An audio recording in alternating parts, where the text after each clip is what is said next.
for December the 12th, 2022. If you would please stand as you are able and join me in the Pledge of Allegiance to the flag. I pledge allegiance to the flag of the United States of America and to the republic for which it stands, one nation under God, indivisible, with liberty and justice for all.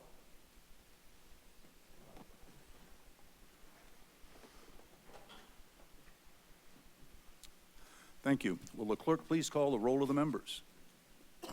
Councilmember Nosler Beck. Here. Councilmember Dozman, I believe, is with us virtually. I am. Thank you. Councilmember Ohm. Here. Councilmember Stites. Here. Councilmember Hoppy. Present. Councilmember Weaver. Here. Councilmember Hulteen. Present. Councilmember Hutchinson. Present. Mr. Mayor, all 8 members of council are present. We have a quorum. Thank you very much. Councilors, in your packet, you have the study session notes from December 5th, 2022. Are there any corrections to be noted to the study session notes?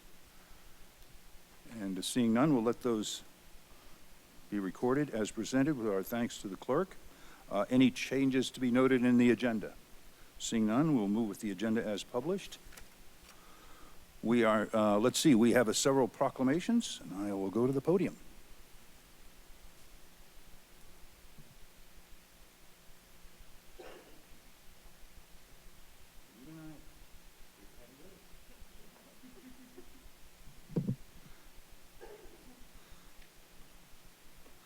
I'm really pleased to recognize the latest class in our Wheat Ridge 101. The mayor and the city council of the city of Wheat Ridge would like to formally recognize and appreciate the participants of the 2022 Wheat Ridge 101 program, who all dedicated an immense amount of time and learning about the city of Wheat Ridge and how it works. The development of this program is part of the city council's strategic plan, strategy number 7.3.1, that may be on the exam, Create a City 101 course for residents.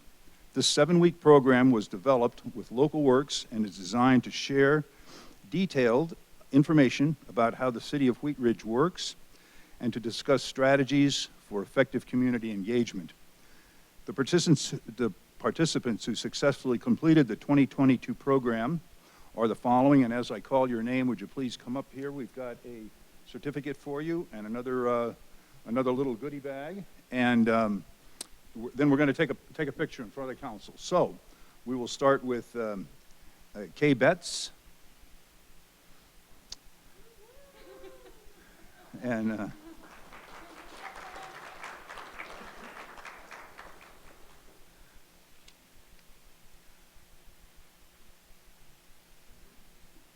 just a minute, I get a hand too. So you, there you go. All right, so why don't you maybe stand right over here, and then we're going to go in front of the council.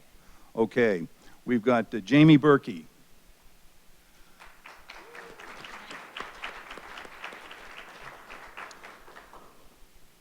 Heather Byron.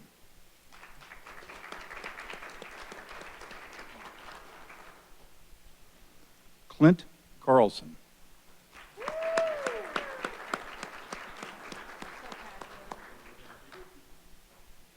A lot going on up here. There you go. Sandra Davis.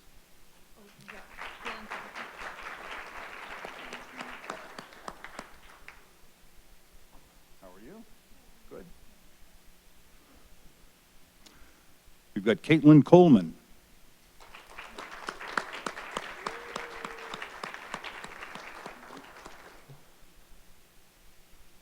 Start here. Go right down the line. There you go.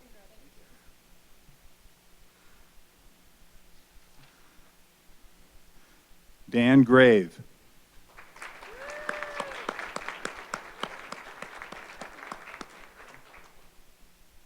Congratulations.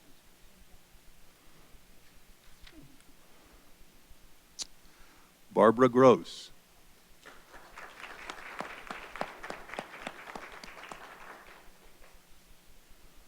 Amanda Harrison. All right.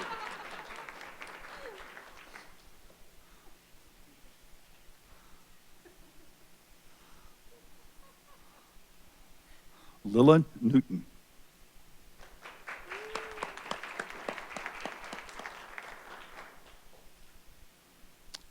Patrick Quinn.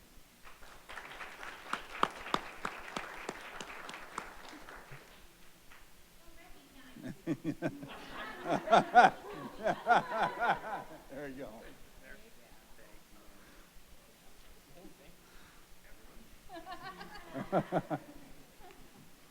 Joseph Springer.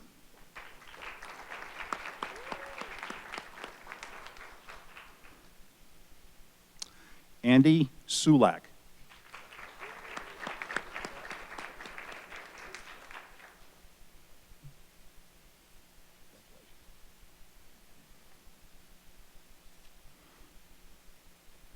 Ryan Swanson.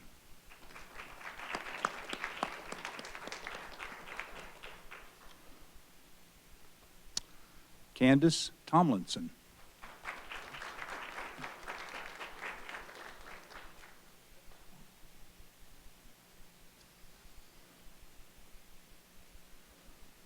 Maddie Westra.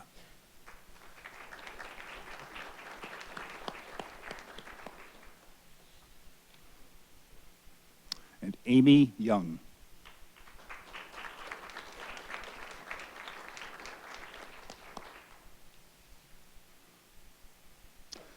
The Mayor and City Council would like to thank again the participants for their interest in the City of Wheat Ridge and hope that these individuals continue to stay engaged in our Wheat Ridge community and provide leadership throughout our community. So thank you all, and I want everyone to sort of follow right up in front, and the council would like to come and have a picture with all of you. So let's just stand right in front of the council, and council, if you would stand up.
And for our next presentation, I'd like to invite our Chief of Police to join us.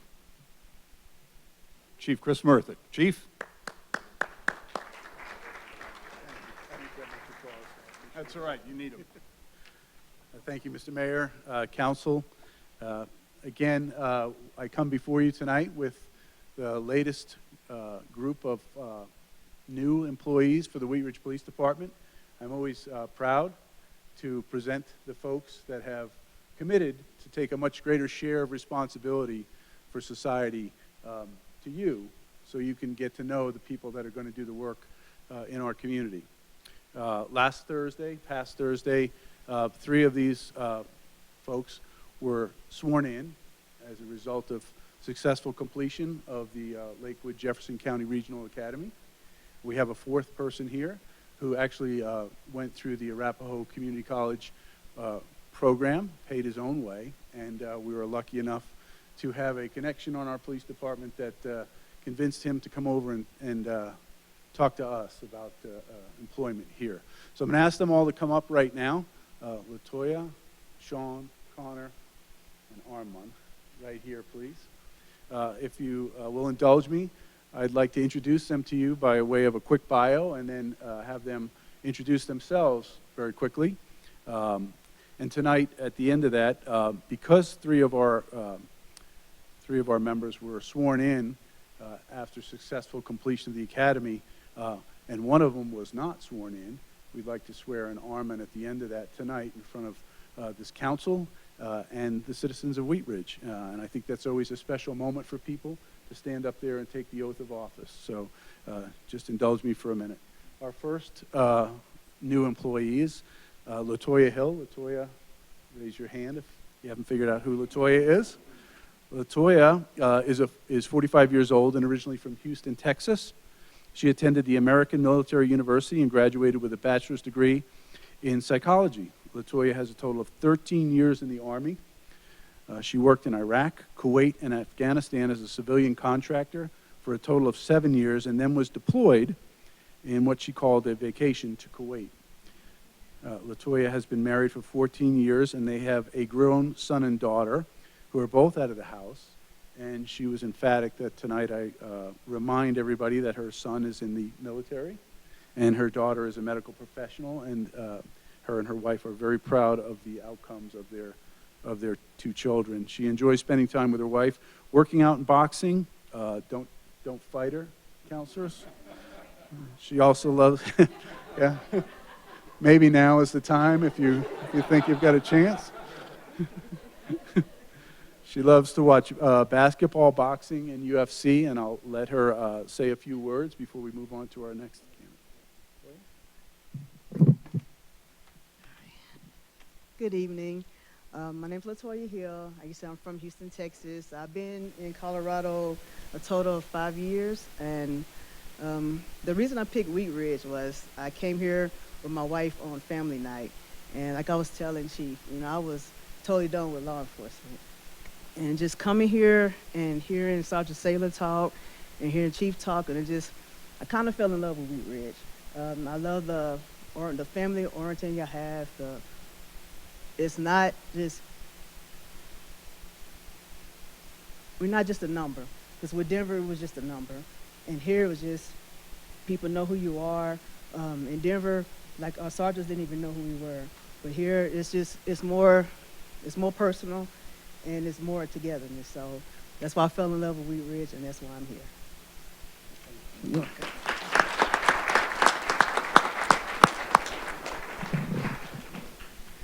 Our next employee, you guys got all out of order. I gave you the order and you got out of order. But our next is Sean Jones. Sean is 26 years old and was born and raised in Colorado.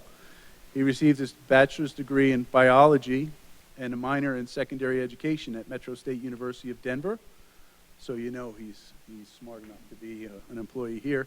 He previously worked as an EMT and firefighter and has studied Spanish in Nicaragua. Sean enjoys outdoors, specifically fishing, snowboarding, and hiking. One of his future goals is to catch a tarpon and to own a Maine Coon cat. Is that right? That's right. Okay. And tonight Sean will introduce himself as well. Good evening, everyone. It's a pleasure to be here. So it's interesting how my journey led me to become a police officer. Originally, I wanted to be a firefighter. And when I got my EMT and got in a fire department, the more police officers I worked with on scenes and just met, they really stood out to me and set an example. That's what led me to apply. And then the more I did research into Wheat Ridge, I saw the family orientation. Everyone I talked to about Wheat Ridge had great things to say about it. I didn't hear anything but positivity, and that's sort of a little snippet of my journey on how I got here. I do love fishing. That's a huge part of who I am, outdoors, anything like that. You'll see me in the mountains. So yeah, I'm Sean, and it's nice to meet all of you.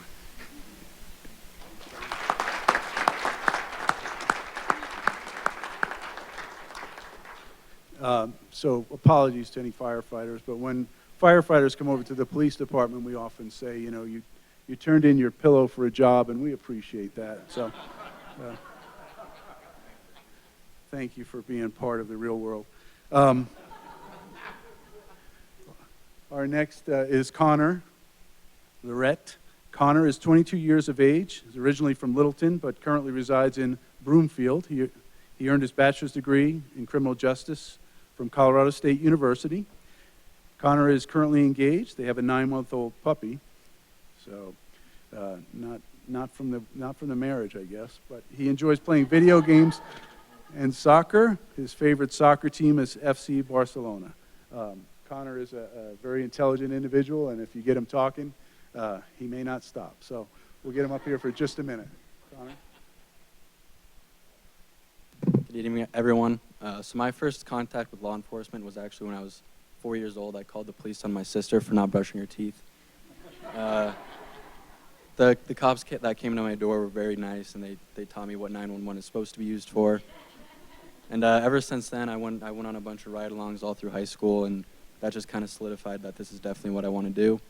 And Wheat Ridge is, I think, a really special police department and community because it's a small town, but it's very densely populated. And the department itself is a nice size. It's not too big. It's not too small. There's plenty of career opportunities, and it's like Latoya said, I'm not just a number here. So I'm very happy to be here.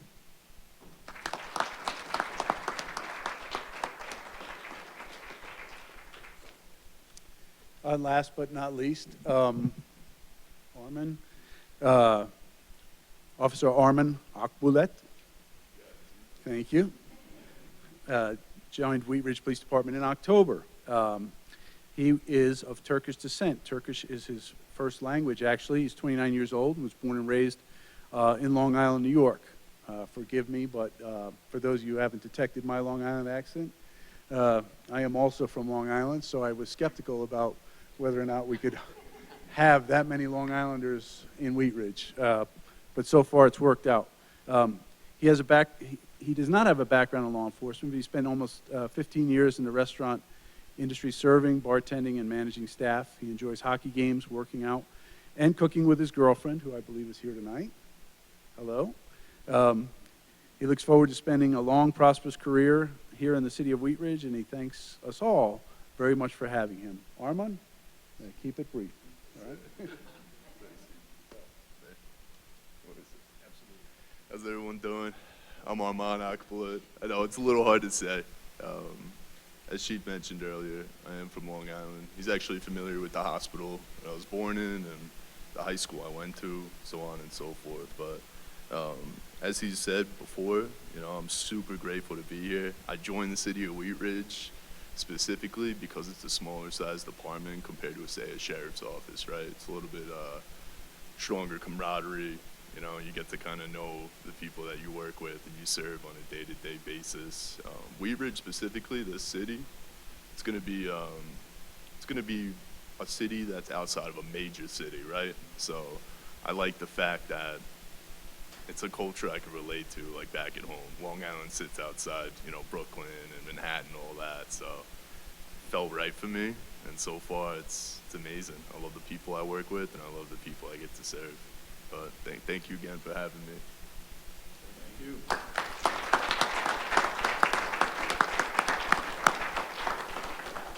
So, Mr. Mayor, if you'll indulge me for one more thing, Armin, come on back up here, please. Like I said, the other members of this class have already gotten be sworn in front of family and friends and the command staff and everybody else who attended, and Armin did not. So I ask tonight that you allow me to swear him in front of the council and members of this community. So Armin, please stand here and raise your right hand. Repeat after me. I state your name. I, Armand Akbulet, Do solemnly swear upon my honor do solemnly swear upon my honor that I will never betray my badge, that I will never betray my badge, my integrity, my integrity, my character, my character, or the public's trust. or the public's trust. I will always strive I will always strive to have the courage to have the courage to hold others to hold others and myself accountable and myself accountable for our actions. for our actions. I will uphold I will uphold the Constitution and laws the Constitution and laws of the United States of America of the United States of America and of the state of Colorado, and of the state of Colorado, and the charter and ordinances and the charter and ordinances of the city of Wheat Ridge. of the city of Wheat Ridge. I will strive to be responsible I will strive to be responsible to all citizens of the city for all citizens of the city and will faithfully perform the duties of police officer and will faithfully perform the duties of a police officer to the best of my skill and ability. to the best of my skill and ability. Congratulations. Thank you, sir.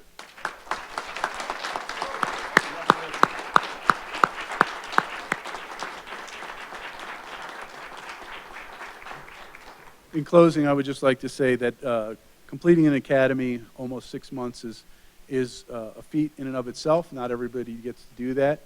These folks have done that. They've shown the commitment, the integrity. We talked a little bit today about what it means, what is our brand in Wheat Ridge, and they really nailed it. community engagement, ethics, responsibility. That's what I heard from these folks today. And we look forward to that continuation. We are a department that exudes that lives by that, and we have the greatest officers in Colorado and maybe beyond. So thank you to these folks, and thank you for indulging us tonight. Thank you. Steve, we'd like to get a picture in front of the council.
Thank you. We will now go to our public's right to speak. Members of the public may come to speak to the council on any item not on the agenda for a maximum of 3 minutes under our public's right to speak. I have several speakers signed up to speak, and when I call your name, if you'd please come to the podium and give us your first name and your last name. If you'd please spell your last name and give us your address. Then you'll have 3 minutes to address the council. We have some timing lights that go on. They go on green sort of when you start talking, and I think the yellow one goes on at about 30 seconds left, and the red one goes on at about 15 or so, and then it starts blinking and your time is up. So if you'd conclude your remarks when the red light goes on. Our first speaker looks like Van Bruce Arndt from Morrison, Colorado, and we have Patrick Quinn on deck.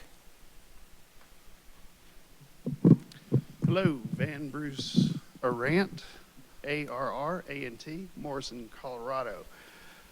There are some changes that have been made in the country that are affecting Wheat Ridge ordinances. Either completely or partially invalidated by the Supreme Court is Section 16-84, 1687, 1689, and 17-53. Now, this has come about because of 4 different Supreme Court rulings. District of Columbia versus Heller in 2008, McDonald versus City of Chicago in 2010, Catano versus Massachusetts in 2016, but the hammer was in June, and that was New York Rifle and Pistol Association versus Bruin in 2002. So this established that text, history, and tradition test is going to have to be applied to every Second Amendment challenge going forward. The new standard for Second Amendment jurisprudence governs all laws restricting the right to bear arms and invalidates any laws that fail to meet this standard. The new test supplants prior Second Amendment tests, generally referred to as two-part test or interest balancing test. Those are no longer eligible. So basically, the Supreme Court has just flushed away over 200 years of Second Amendment judicial precedents based on reasonableness. The test now is text, history, and tradition. So, 3 out of 4 of these ordinances just need a little work, just a little change in the verbiage, and they can fall under what the court calls their affirmations. The court has affirmed that carrying arms into sensitive areas may be restricted. However, they are limited to polling places, legislative assemblies, courthouses, and schools. Citizens can be restricted from carrying dangerous and unusual weapons. Reasonable licensing requirements for carrying arms may still be imposed. And of course, the mentally unstable and criminals can still be prohibited from carrying weapons. Eliminating ordinances failing these doctrines and legislating common sense gun laws within the scope of the court's affirmations will be the required practice for the foreseeable future. With minor changes, nearly all your current ordinances can remain in effect and fall within the court's affirmed historical analog. Sensitive areas, weapon restrictions, reasonable licensing, prohibited possessors are all still on the table. If you have any questions, I'd be happy to stick around after the meeting and answer them for you. And just, you have a little bit of work to do, not near as much as some of the other municipalities, but these are things that have to be taken care of. Thank you. Our next speaker is Patrick Quinn, and Claire Fisher is on deck.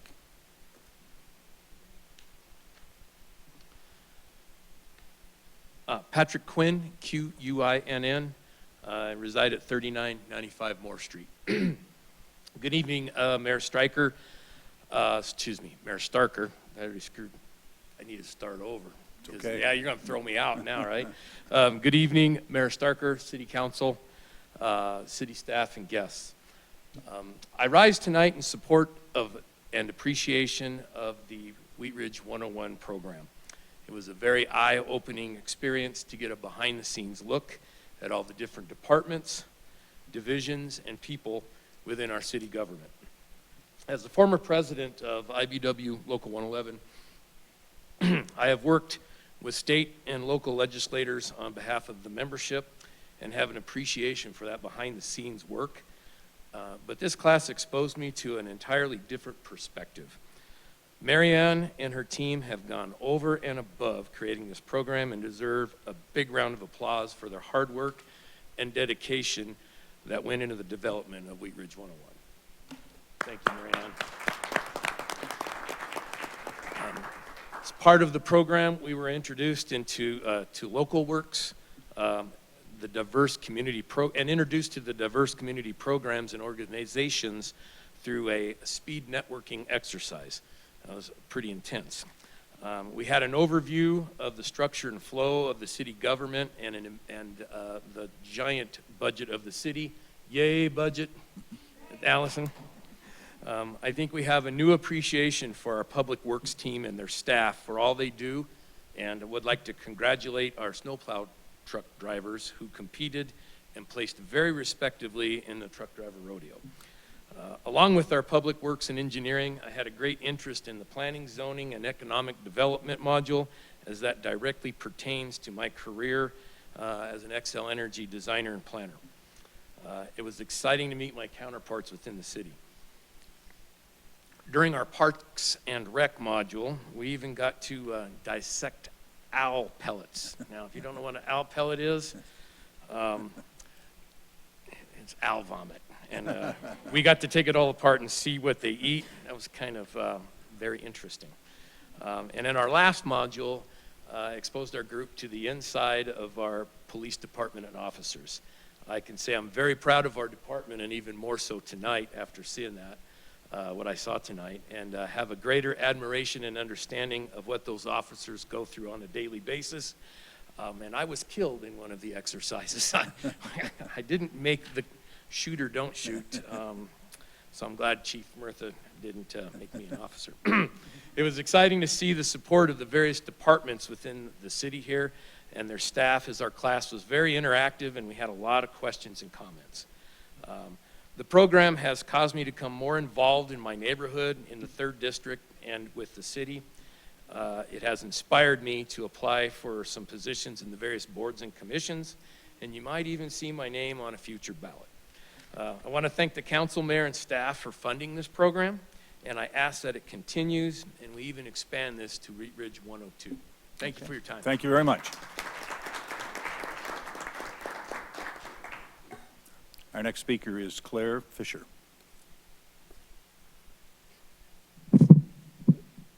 Hello. My name's Claire Fisher, Fisher. I live at 2822 Teller Street. I'm here this evening to spread awareness of the increase in gun violence in our neighborhood and to request additional lighting and cameras on Teller Street. 3 months ago, we moved from the Highlands to Wheat Ridge under the impression we were moving to a safe neighborhood that would be a great place to raise our growing family. On Tuesday, November 15th, at 7:30 p.m., I just finished folding laundry and joined my husband in our living room to watch TV. Our 4-week-old daughter was in her bassinet beside us when we heard a piercingly loud noise rip through our home.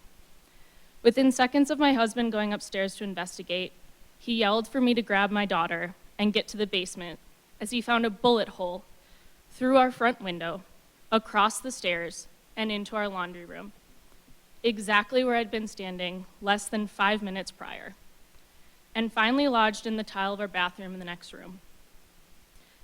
As I cradled my daughter in the basement, I called 911 and then waited on hold for 45 seconds before a dispatcher could take my call. He couldn't even stay on the line till the officers arrived due to the increased calls in the area. When the police arrived, they found 3 shots had been fired into our house in what we believed to have been a random drive-by shooting. The other 2 shots had lodged in the roof of our front porch. Our doorbell camera confirmed that a light-colored SUV drove by our house and fired directly at it. Unfortunately, due to the lack of lighting on our street, that's all the information we could confirm. The detective who came by the next day told us that this was the 3rd drive-by shooting incident on Teller between 26th and 32nd in 4 months. Unfortunately, due to the recent cyber attack, there's no current record of these incidents. However, we were able to find 3 other drive-by shootings within a 1.5 miles of our house in the past 4 months, in addition to the 2 the detective had mentioned.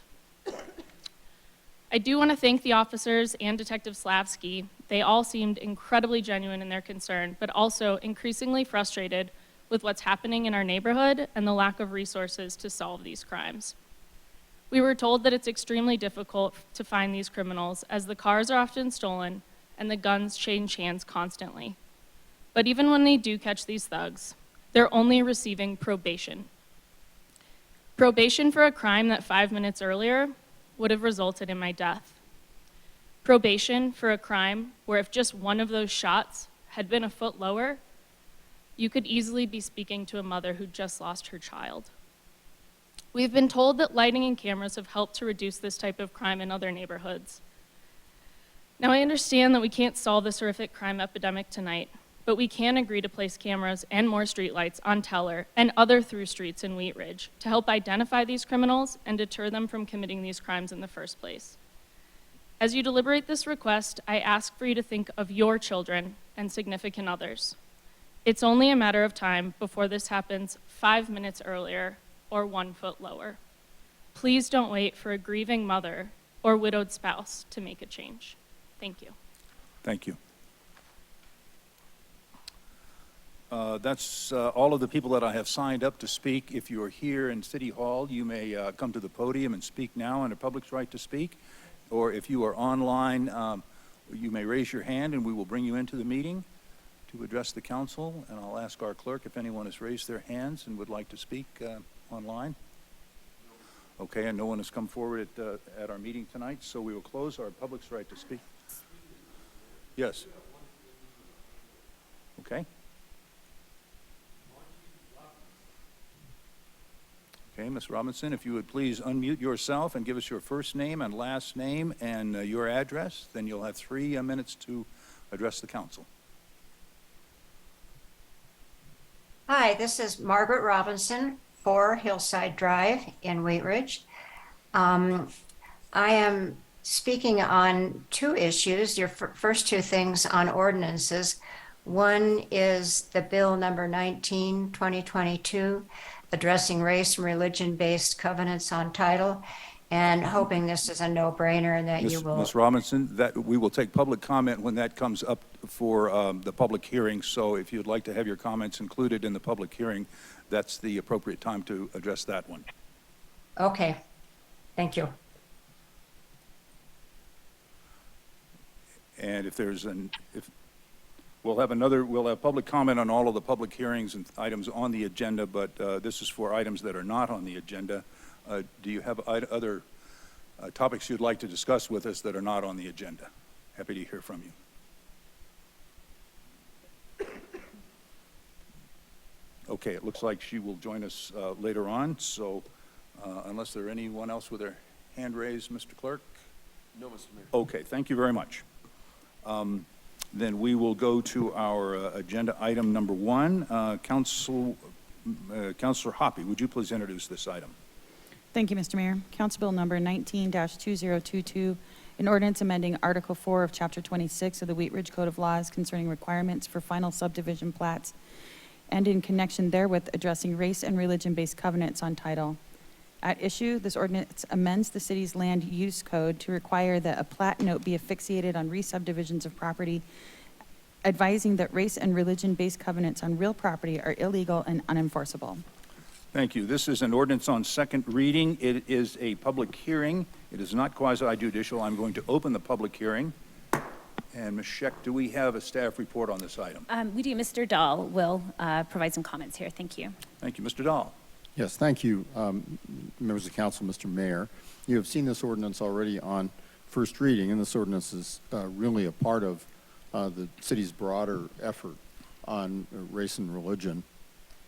And, pardon me, the council adopted a resolution in July declaring race and religion-based covenants on real property unenforceable, and gave some directions to staff to bring forward various implementing measures, and this is one of those. As you know, the city has a land use code, and that land use code governs, among other things, subdivision of property. The purpose of this particular ordinance is to require a plat note on re-subdivisions of property in Wheat Ridge, and this is because, as council has previously been informed, there are a number of subdivisions within Wheat Ridge which contain race or religion-based covenants prohibiting purchase by persons of a given race or a religion. And those were, sadly, more common to be placed on covenants in the early part of the 1900s and up into probably the 1950s here in Colorado. And there are a number of them in various Jefferson County subdivisions, which, of course, the city then incorporated when it incorporated in 1969. So you've inherited these subdivisions, and these subdivisions have these private covenants on them. The city can't take direct action to remove those covenants across an entire subdivision. But when property comes to the city for re-subdivision, which happens regularly, there are either vacant parcels or large parcels that get re-subdivided into smaller ones. And if those parcels have these covenants on them, one of the requirements that the city can place on the plat at that time when that property is re-subdivided is the declaration, the plat note, that this ordinance requires. So the ordinance says a couple of things. It says when property is re-subdivided, then a plat note must be placed on the plat, and the language of the plat note is shown on the second page of the ordinance. In addition to kind of reciting the Colorado Supreme Court, the U.S. Supreme Court, and the Colorado Legislature's actions in declaring these kinds of covenants illegal, along with the City of Wheat Ridge's resolution from July declaring as well. So that places it on the public record. It also makes available to and notifies property owners of their ability privately to individually remove these covenants, usually at the time they buy or sell an individual property. And so we've even recited the Colorado Revised Statute reference for private property owners. And I say this because while the expectation is that the city as a government could just wipe out all these covenants, these are private properties, and the city has limited ability to reach out and and declare something about your individually owned piece of property, because it is not the owner of that property. Even if that restriction on the property is illegal and unenforceable, it's not the city's power to reach out to those properties. But what the city can do is make this power available and identify that power to the property owners themselves, and it'll come up on plat note. So that's what the ordinance does, and it's a part, as I say, of a larger effort by the city. We're looking now at researching what subdivisions do have these covenants and the ability for us to reach out to, for example, homeowner associations for those particular subdivisions, alerting them to the mechanisms and the alternatives and options that they have. So that's the thumbnail sketch. Be pleased to answer any questions. I know there's at least one member of the public to testify. Thank you, Mr. Dahl. Before I go to questions from council, I'd like to open this up to the public to speak on this item. I don't have anyone signed up to speak. If you're here in the City Hall and would like to speak, you may come to the podium now. And I believe we do have Mrs. Robinson wanted to speak with us online, and now would be the appropriate time, if she's still with us. And Mrs. Robinson, please join the meeting. If you'll unmute yourself and give us your name and spell your last name for us and give us an address, we'd love to hear from you. Margaret Robinson, 4 Hillside Drive, Wheat Ridge. I am just speaking in support of this. Thank you very much. We appreciate you coming to speak with us tonight. I don't have anyone else, so we will, from the public wanting to speak on this, so we will close our public's right to speak and go for any questions from council of staff on this item before I close the public hearing and ask for a motion. And I don't see any questions, so I'm going to close the public hearing. And Councilmember Hoppe, may I have a motion on this item? Yes, Mr. Mayor. I move to approve Council Bill number 19-2022, an ordinance amending Article 4 of Chapter 26 of the Wheat Ridge Code of Laws concerning requirements for final subdivision plats, and in connection therewith addressing race and religion-based covenants on title, and that it take effect 15 days after final publication. Second. There's a second by Councilor Hulteen. Is there discussion on the motion? Seeing none, will the clerk please poll the council?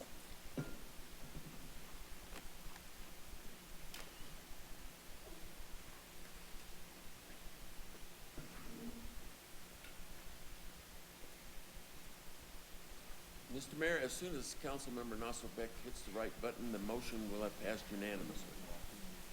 You just have to clear the board. I think I'm going to have to reset Okay, this in order to... clear the board and Now, let's vote again. please vote again, everybody. Mr. Mayor, the motion has passed unanimously. Okay, thank you very much. We will go to agenda item number 2. Councilor Ohm, would you please introduce this item? Thank you, Mayor. Council Bill number 21-2022, an ordinance approving the rezoning of property located at 7525 West 44th Avenue from commercial 1 to mixed-use commercial, reference case number WZ-22-08. At issue, the applicant is requesting approval of a zone change from commercial 1 to mixed-use commercial for property located at 7525 West 44th Avenue.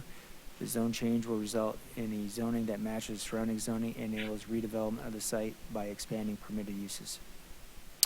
This is an ordinance on second reading. It is a public hearing. It is quasi-judicial. I'm going to open the public hearing. And if you intend to speak on this item, would you please stand and raise your right hand now?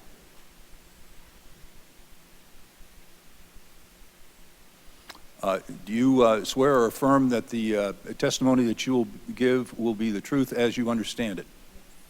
Thank you. You may, Ms. Scheck, do we have a staff presentation on this item? We do. We have Elena with us from our Community Development Department. Okay. Elena? Good evening. Can you hear me? Okay.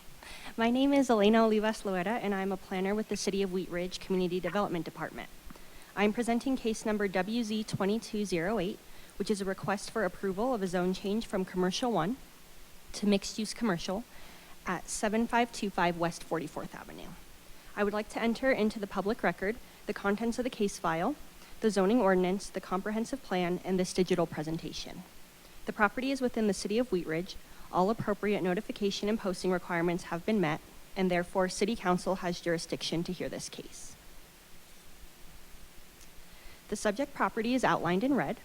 The property is located approximately at the intersection of West 44th Avenue and Wadsworth Boulevard. The area is primarily commercial along Wadsworth and residential to the east and northeast. The property measures about 2.5 acres in size and contains a commercial structure that was built in 1972, which was most recently a Pep Boys business. This is a zoning map of the area. Please note that an updated zoning map is currently not available due to the cybersecurity incident. The property shown in the top left corner was recently rezoned to mixed-use neighborhood, which this map does not reflect. The subject property is currently zoned C1 and is outlined in red. The site is largely surrounded by C1 and mixed-use commercial zoning.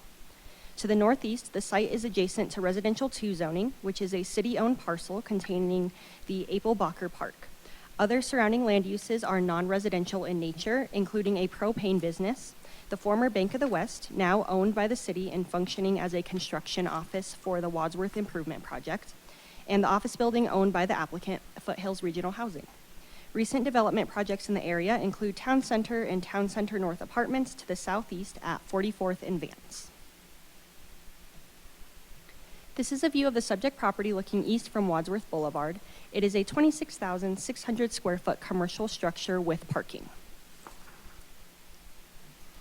This is a view of the subject property looking north from West 44th Avenue.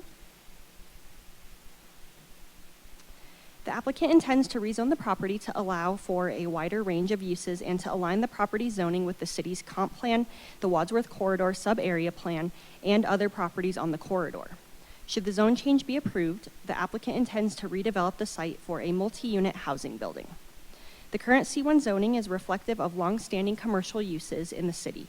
The C1 zone district allows a wide range of commercial land uses, which include office, general business, and retail sales and service establishments. By contrast, MUC zoning allows residential uses, commercial uses, or a mix of the two, and the permitted retail uses are greater in number. The MUC designation would allow more flexibility for revitalization of the site and will provide standards for a future redevelopment. The proposed MUC zoning allows residential uses, commercial uses, or a mix of the two. The MUC district is complementary to the context of the corridor in the surrounding zoning and land uses and provides a wider range of allowed uses than the existing C1 zoning. This table summarizes the current proposed zoning's development standards. Most of the proposed zoning development standards would apply if the property redeveloped in the future. Most notable differences between the two zone districts include building height, setback requirements, and build-to requirements. The design standards in MUC are strict and include architectural standards, open space requirements, setbacks, and parking requirements. I would like to note that the maximum height in MUC is taller than C1 in part because the property is located in the area that voters exempted in 2008 from the charter's height and density limitations.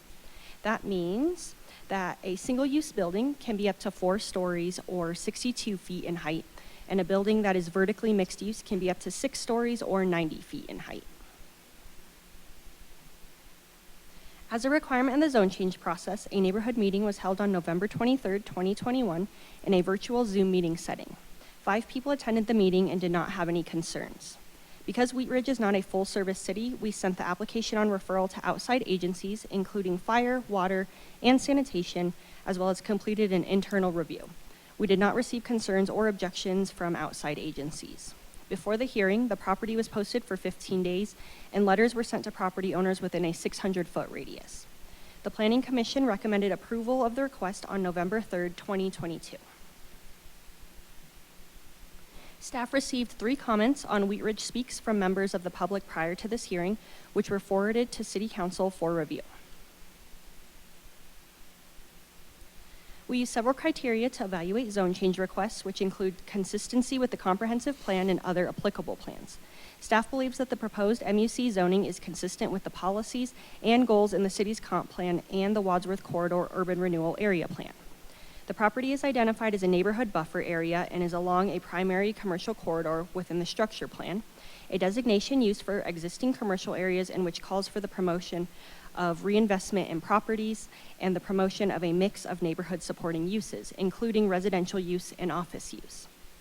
The Wadsworth Corridor Urban Renewal Area Plan calls for many of the same policies and goals of the city's comp plan, including high-quality architecture and design, the incorporation of new and existing uses that accommodate existing and future market demands, and the revitalization of existing neighborhoods. The MUC zoning designation is appropriate for the subject property, allowing the existing land to become conforming and enabling the possibility of future redevelopment, which aligns with the city's adopted goals and policies.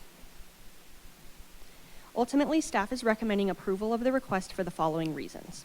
Based on the character and land use patterns of the area, the MUC zone district in this area is more appropriate than C1 in terms of allowed uses for the property. For that reason, the zone change should not have an adverse effect on the surrounding area. Staff finds the zone change to MUC is supported by the city's comprehensive plan and the Wadsworth Corridor Urban Renewal Area Plan, specifically the vision for high-quality architecture and design, the revitalization of existing neighborhoods, and reinvestment in aging commercial properties. This zone change request supports the comprehensive plan by enabling investment in the property and by aligning the zoning with the city's mixed-use goals for this corridor. City Council is the final decision maker on this rezoning request. That concludes my presentation. Thank you. Thank you very much. Before we go to questions from staff or from council, I'd like to invite the public to speak on this item if they would like to. I have no one signed up to speak, but if you are here in the City Hall and would like to speak, this is your opportunity to do so. And if you're joining us online and would like to speak on this, please raise your hand, and we will bring you into the meeting. Mr. Mayor, Margie Robinson would like to speak. Okay, Ms. Robinson, if you would, I have a question for you. Since this is a public hearing and it is quasi judicial, if you would please raise your right hand, and do you intend to tell the truth as you understand it in this case? And if you do, please say "I do." My hand is up, and yes, I do. Thank you very much. If you would please give us your first name, last name, and give us your address, then we'd love to hear from you. Okay, Margaret Robinson, 4 Hillside Drive. Several months ago, the city of Wheat Ridge missed an opportunity to provide more affordable housing for Wheat Ridge at 32nd and Wadsworth. They turned down a proposal for an affordable housing project due to complaints from neighbors. On the other hand, a project right near me at 32nd and Kipling is now being built with $1 million homes. My question is, what do we want? More opportunities for affordable housing or more $1 million homes? I'm speaking to supporting the bill 2122 to 2022 for rezoning the property at 7525 West 44th so that affordable housing can be built if that's what people decide to do at that location. The city says it wants more affordable housing in Wheat Ridge, and this is a way for them to pave the way for this to happen. Thank you. Thank you. Is there any, I don't see anyone here in City Hall that would like to speak on this. Mr. Clerk, do we have anyone further online? Okay, we will close our public's right to speak and go to questions from council of staff in this item. Do we have any questions before I close the public hearing? Councilor Hoppe. I just have one quick question about, with mixed-use commercial, I believe that promotes the building to be more towards the commercial corridor, like closer to Wadsworth rather than on the back end of the lot, but can you clarify that for me, please? Yeah, so mixed use code has a build to requirement. So you're correct. Let me see if I have my table here with it. So the build to requirement for mixed use commercial is 0 to 20 feet. So whatever they decide to build will have to be within 0 to 20 feet of that street frontage, of the primary street frontage. And we're considering Wadsworth the primary street frontage for that property, even though it is on Wadsworth and 44th. Lauren? There is some flexibility in the code to determine that through the site planning process. When it is a corner lot, there could be a build-to requirement on both streets. Thank you. Mm-hmm. Thank you. Any further questions from council before I close the public hearing? Okay, I'm going to close the public hearing and ask for a motion. Councilor Ohm. Thank you, Mayor. I move to approve Council Bill number 21-2022, an ordinance approving the rezoning of property located at 7525 West 44th Avenue from commercial 1 to mixed-use commercial on second reading, order published, and that it take effect 15 days after final publication. Second. Motion and a second by Counselor Hoppy. Is there discussion on the motion? Counselor Hulteen. Thank you, Mr. Mayor. And to the comment that we received, this is the kind of project where we've been identifying we need more housing like this in our community to address the housing gap that our affordable housing study has identified. And this project's also a reminder why we need to do the hard work after we adopt our affordable housing study to set the policies so that when we have developers like this coming in and requesting the rezonings, we can proactively work to make sure that the housing that comes into this site is affordable for the constituents that we've identified need housing. So I am looking forward to seeing what's next on this corner, and I'm looking forward to supporting this. Counselor Hoppy. Thank you, Mr. Mayor. Like Councilwoman Hulteen, I look forward to supporting this. And one thing that I just would like to just remind everybody that has come up a lot in the past is oftentimes what we hear from our community is that we want density in our corridors and not in our neighborhoods. And this absolutely answers that. And it's something that our citizens have been saying through the Citizen Let's Talk and through our citizen surveys for the last several years, along with also supporting affordable housing. So thank you. Thank you. Mayor Pro Tem Stites. Thank you, Mr. Mayor. I will agree with both of my counterparts here. This is the exact place to be putting a denser development like this. This is not in a neighborhood. This is on a corridor.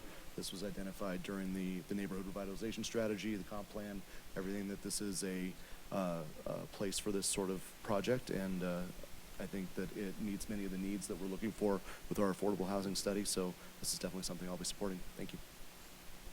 Any additional discussion on the motion? Seeing none. Counselor Dozeman. Thank you, Mr. Mayor. I would agree with my colleagues in the respect that this is the perfect area for this. I'm really excited about this project coming to fruition and activating that corridor. You know, we've come a long way with Wadsworth and the widening project, and I would really appreciate people moving into our community and supporting the surrounding businesses. So I'm happy to support this as well. Thank you. Thank you. Any further discussion on the motion? Counselor Ohm. Thank you, Mayor. I remember this case when I was on not this specific case, but this specific property, when I was on the planning commission, and the city made a bold move and rezoning, this corridor to mixed-use commercial, and, the city gave the owners at that time the opportunity to not go forward with it, and that was their decision. And now this is a great fit. I'm definitely in support of this becoming back to mixed-use commercial.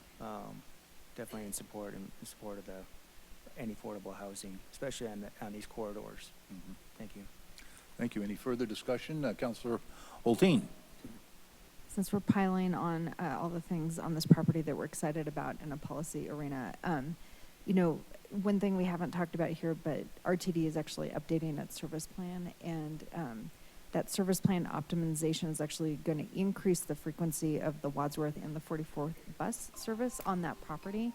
And so I think this is a great property as we start to look at our affordable housing policies, at looking at revisiting our parking minimums for this project. I think this is a great one where we can recognize the transit service actually allows us to not have to deliver as much parking, and be able to let that go towards some affordable housing. So I'm just throwing that in the mix for conversations later down the road. Thank you. Okay. Additional discussion on the motion? Seeing none, will the clerk please poll the council?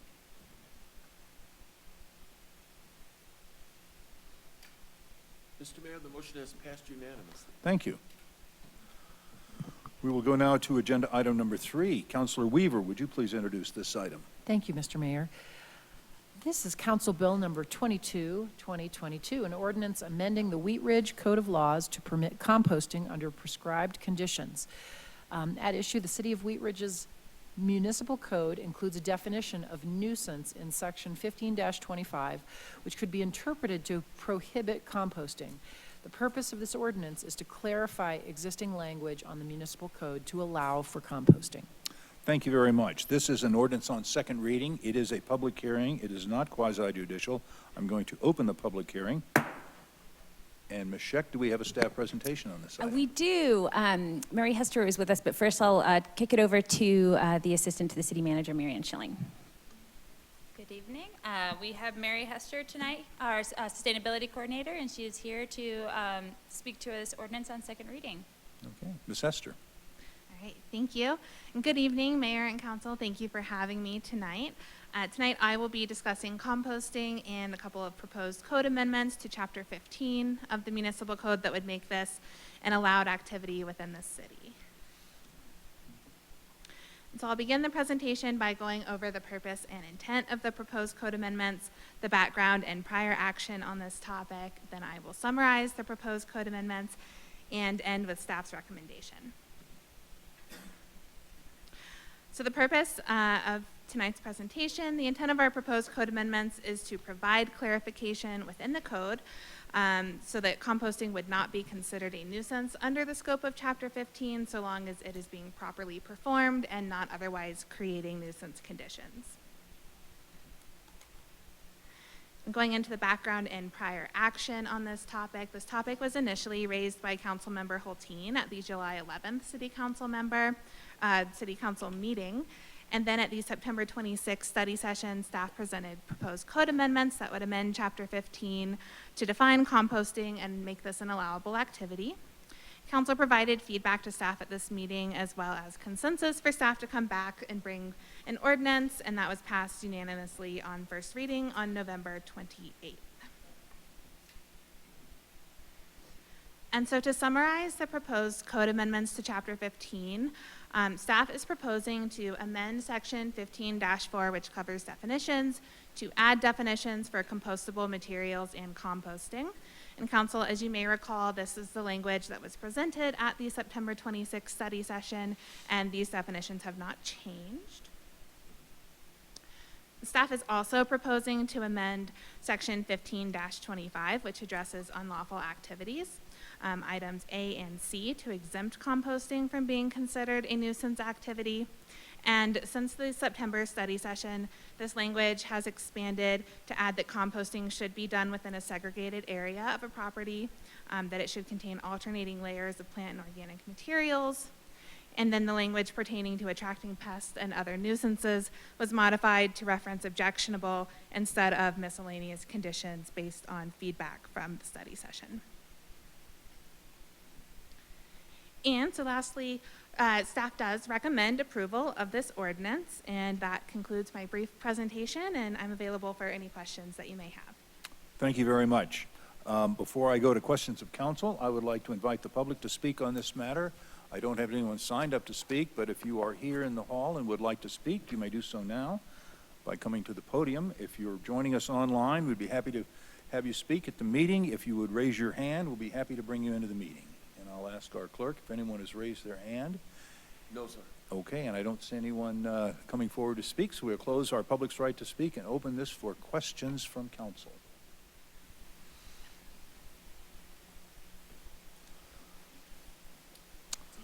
And I see Councilor Hulteen.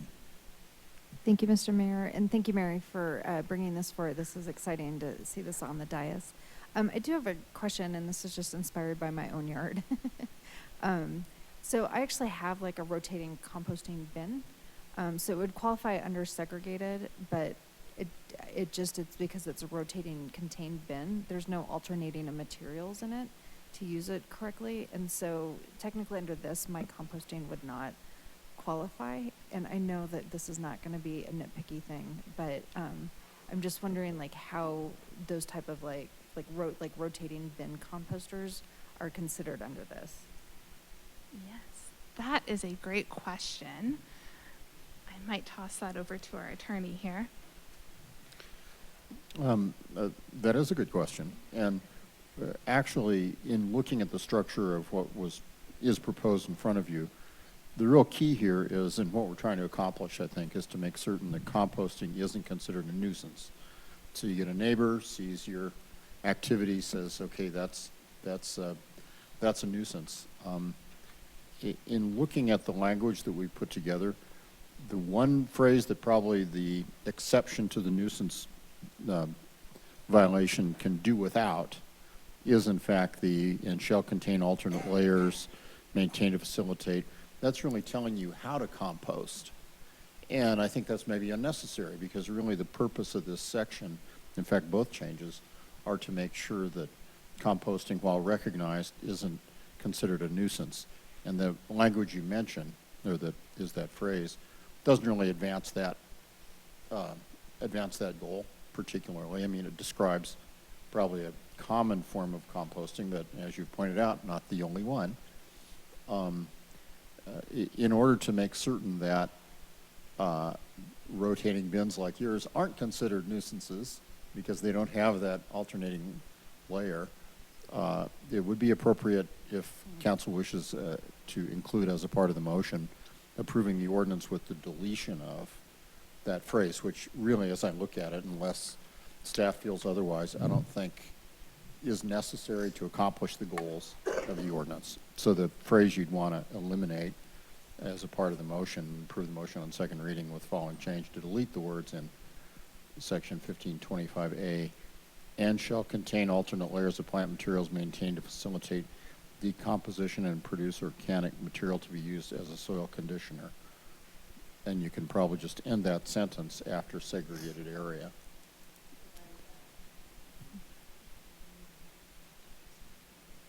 Great. Segregated area, period. Okay. Provided that compost piles shall be maintained in segregated area, no person shall maintain. That would work, I think. Okay, and I guess I'd want to look to you, Mary, and see if you feel like that modification stays with the intent of the ordinance. Good, because I hope that the intent of the ordinance is to encourage composting. So, all right, that was my one question. So, thank you. I would jokingly suggest that we add in there, whatever you do, do not put your ashes from your recently put out fire in your compost bin, because you might burn up your rotation bin, which I have pictures of if anyone wants to see that.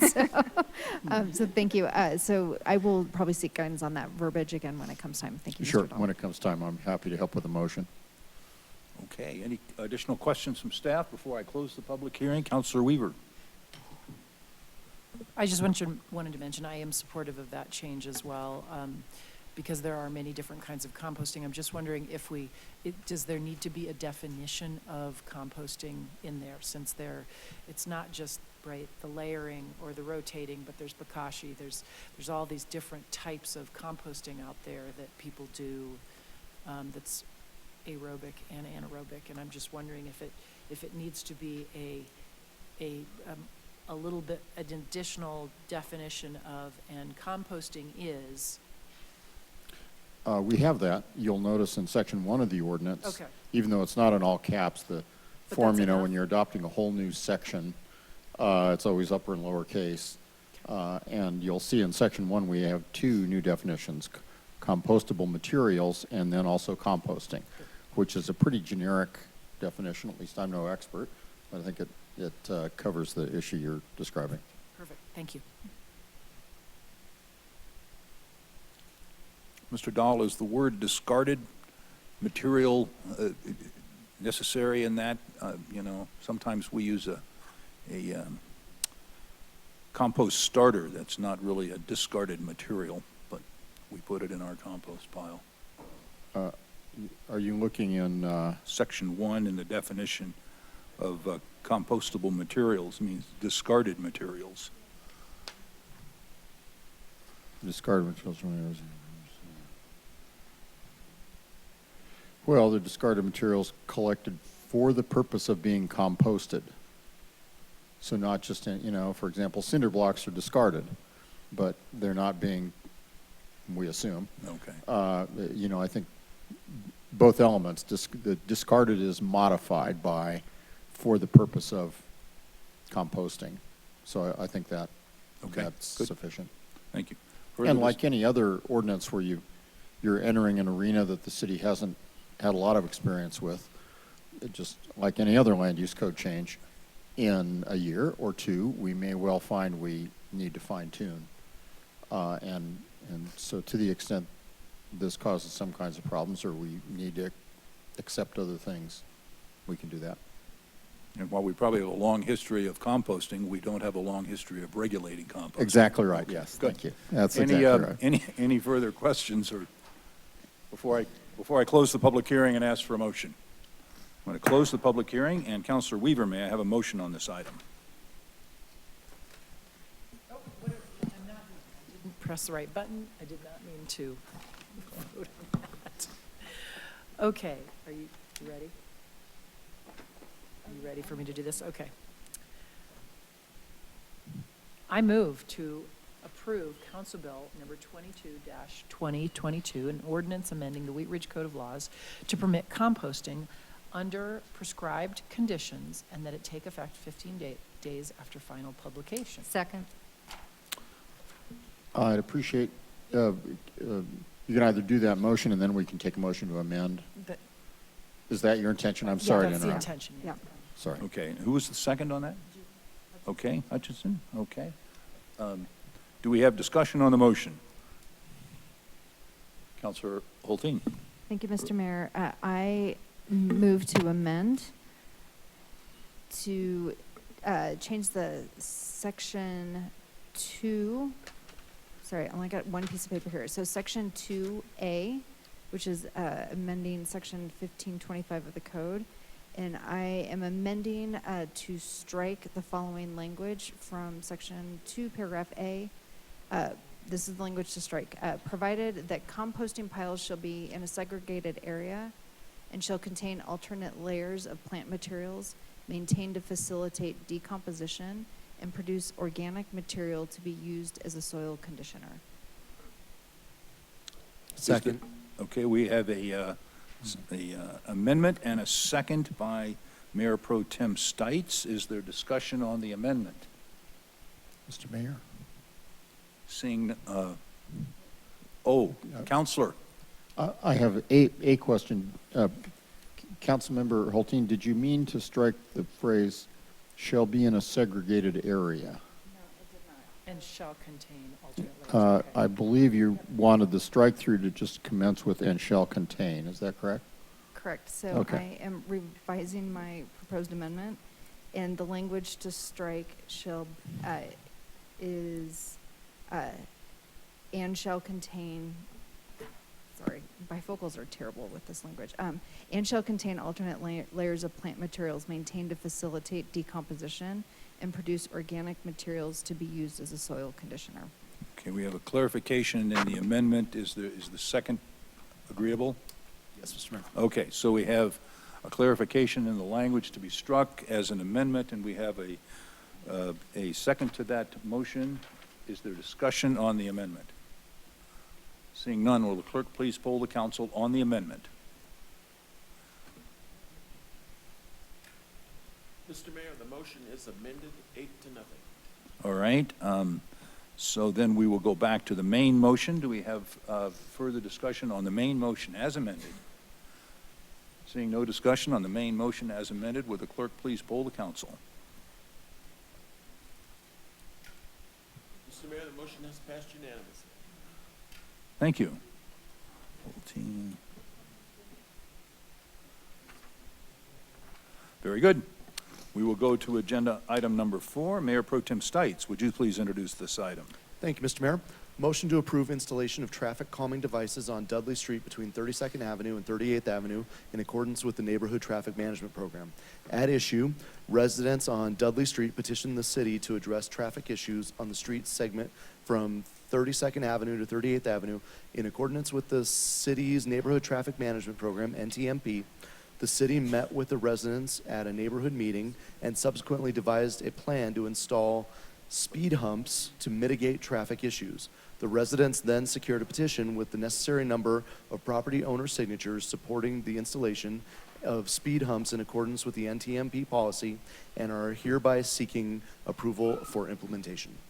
Thank you. This will be a motion of the council. It is not quasi-judicial. Ms. Scheck, do we have a staff presentation on this item? We do. I'll turn it over to Lauren Mikulak, our Community Development Interim Director. Okay, Ms. Mikulak. Thank you. We have two staff members who manage the NTMP.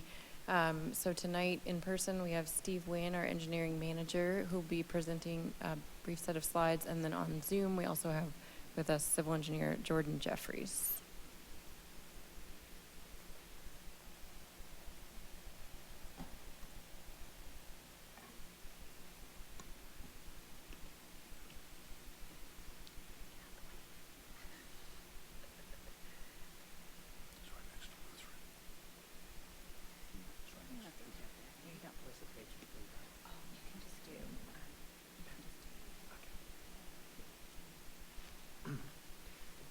Good evening, Mayor and Council. I'm here to present the Dudley Street Traffic Mitigation Program. For the record, my name is Steve Nguyen. Last name spelled N as in Nancy, G as in Gary, U-Y-E-N. I'm with the Community Development Department. A little bit of background on Dudley Street. The characteristic of Dudley Street is this petition segment is from 32nd to 38th Avenue, and that is a half a mile long for this stretch under consideration. This is a two-lane street with no sidewalk for the most part. You see it on the north end and the south end, but that's a pretty short and pretty long with no segment or no sidewalk in between. It is being adjacent to Lutheran Medical Center, and proximity and geolocation-wise, this street is kind of a service, a link between traffic destination north of there and the Wheatridge High School. In February 2nd, the city held a resident meeting with about 13 in attendance to talk about traffic problems and also to share traffic data and what are the findings with the neighborhoods. Definitely that, the resident did share traffic issues, including high school traffic, bypass traffic. That is a problem to the street. And in addition, there are excessive parking that tend to block traffic lanes in various locations along the stretch of this roadway.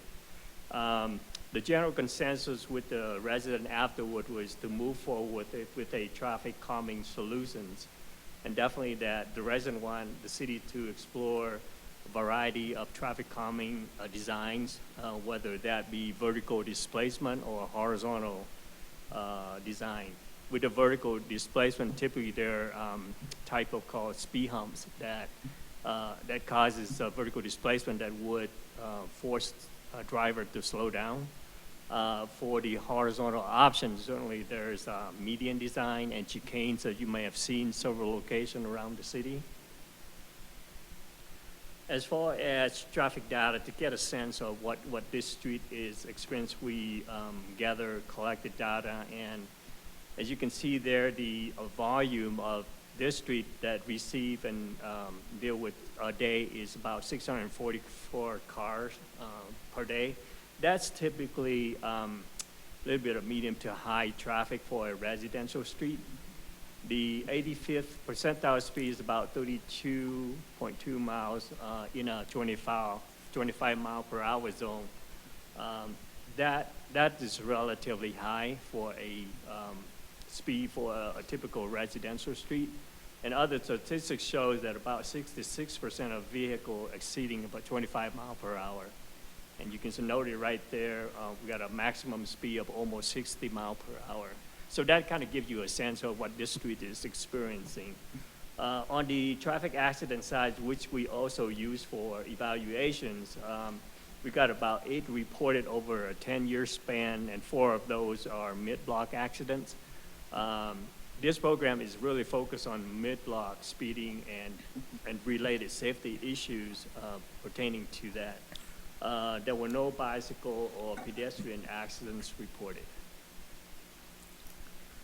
In terms of the mitigation plans, after that, we evaluate the stretch and was able to come up about 4 treatment locations with the 4 speed humps that's shown there on the display. This is spaced as per standard practices. The goal is to have a spacing with optimal distances so that we can control the speed to maintain at around 20-25 miles per hour over the general stretch. We did look at horizontal traffic calming solution in terms of median and chicanes. That was not possible to place them because there were no side confinement, such as sidewalk, curb and gutter, where it served as a side boundary to confine traffic. This street, you know, for the most part, again, has no curb and gutter and no other means to really provide a kind of a horizontal design for this. And that's how we landed with the traffic speed humps as a design option for this. And there are some additional that we added onto this because the resident did bring up traffic parking in area where we do not want them to. And so the plans also include some no parking signing to address that particular issue. As far as petition, we did receive the petition back in September, verified, and along the way, there were some residents call in to remove their name from the petition after considering their initial approval. We did sort all of that through from a number of calls, or a couple of calls, that is. And the final petition rests at about 86% in terms of approval of the plans. So with that said, that concludes my presentation, and I'm going to open up for questions. Thank you. We'll go to questions from council, but before we do that, I'd like to invite the public to speak on this item. I have several people signed up to speak. If you would please come to the podium when I read your name. And our first speaker is Rosemarie Bowden. Bowden, I'm sorry. Please give us your name and spell your last name and give us your address, please. Rosemarie Bowden, 3535 Dudley Street. I've never seen this petition. I wasn't asked to sign it. I think I wasn't old enough and vulnerable enough to where they could twist my arm to do it. I've talked to many of our elderly on the street. They didn't understand it. And there's two issues, and I think we're not ready to move on this. We have two big issues. I'm going to talk to you about the no parking along Lutheran grounds, and my husband will talk about the speed bumps. And the no parking is a pretty big issue, and they're really two separate things, and they shouldn't be put in the same motion, okay? Because the medical center has park-like grounds along the east side of Dudley, the public perceives the land to be public property. The public regularly parks on the medical center grounds. The vehicles can be 4 or 5 deep onto the private property. Contractors are the most abusive. They mobilize and stage equipment on the grounds. They unload and store materials such as gravel, fill dirt. When activities like these occur, they're shifting the liability to the owner of the property. When you do activities on someone else's property, they take responsibility. That put Lutheran at risk. Originally, the ditch along the east side of Dudley ran from the duplex adjacent to the south end of the medical center grounds to the Rocky Mountain ditch at the north end of the medical center. Over the years, the abusive contractors have filled in the ditch from 3555 Dudley Street to the Rocky Mountain ditch. There are 2 small sections of buried culverts which are 80 to 90% full of dirt and debris so that we can drive onto the private property.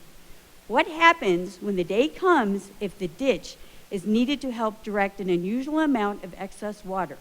Are we supposed to absorb the water into our homes and basements?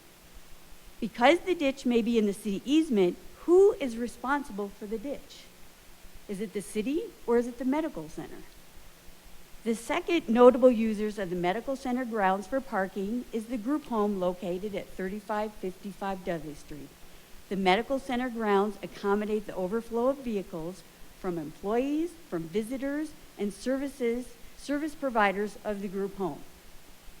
The third most common user of the medical center grounds is the general public. Once again, because the property is considered open space, the public parks on the grounds, walk their dogs, stroll the grounds, ride their mini bikes, ATVs, because it's open space. It's not. It's private property. In the area along the actual ditch at the south end of the medical center grounds, the ditch is overgrown with vegetation and is not being maintained by the city or the medical center. It is currently a near forest. Again, who is responsible for the maintenance of the ditch in the area between the ditch and the street? Two big issues. I don't think we're ready to move on this motion. We would love to have no parking to keep people off the private property of the medical center. Speed bumps is a no.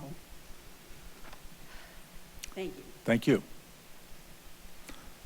The next person I have signed up to speak is Walt Kordziel.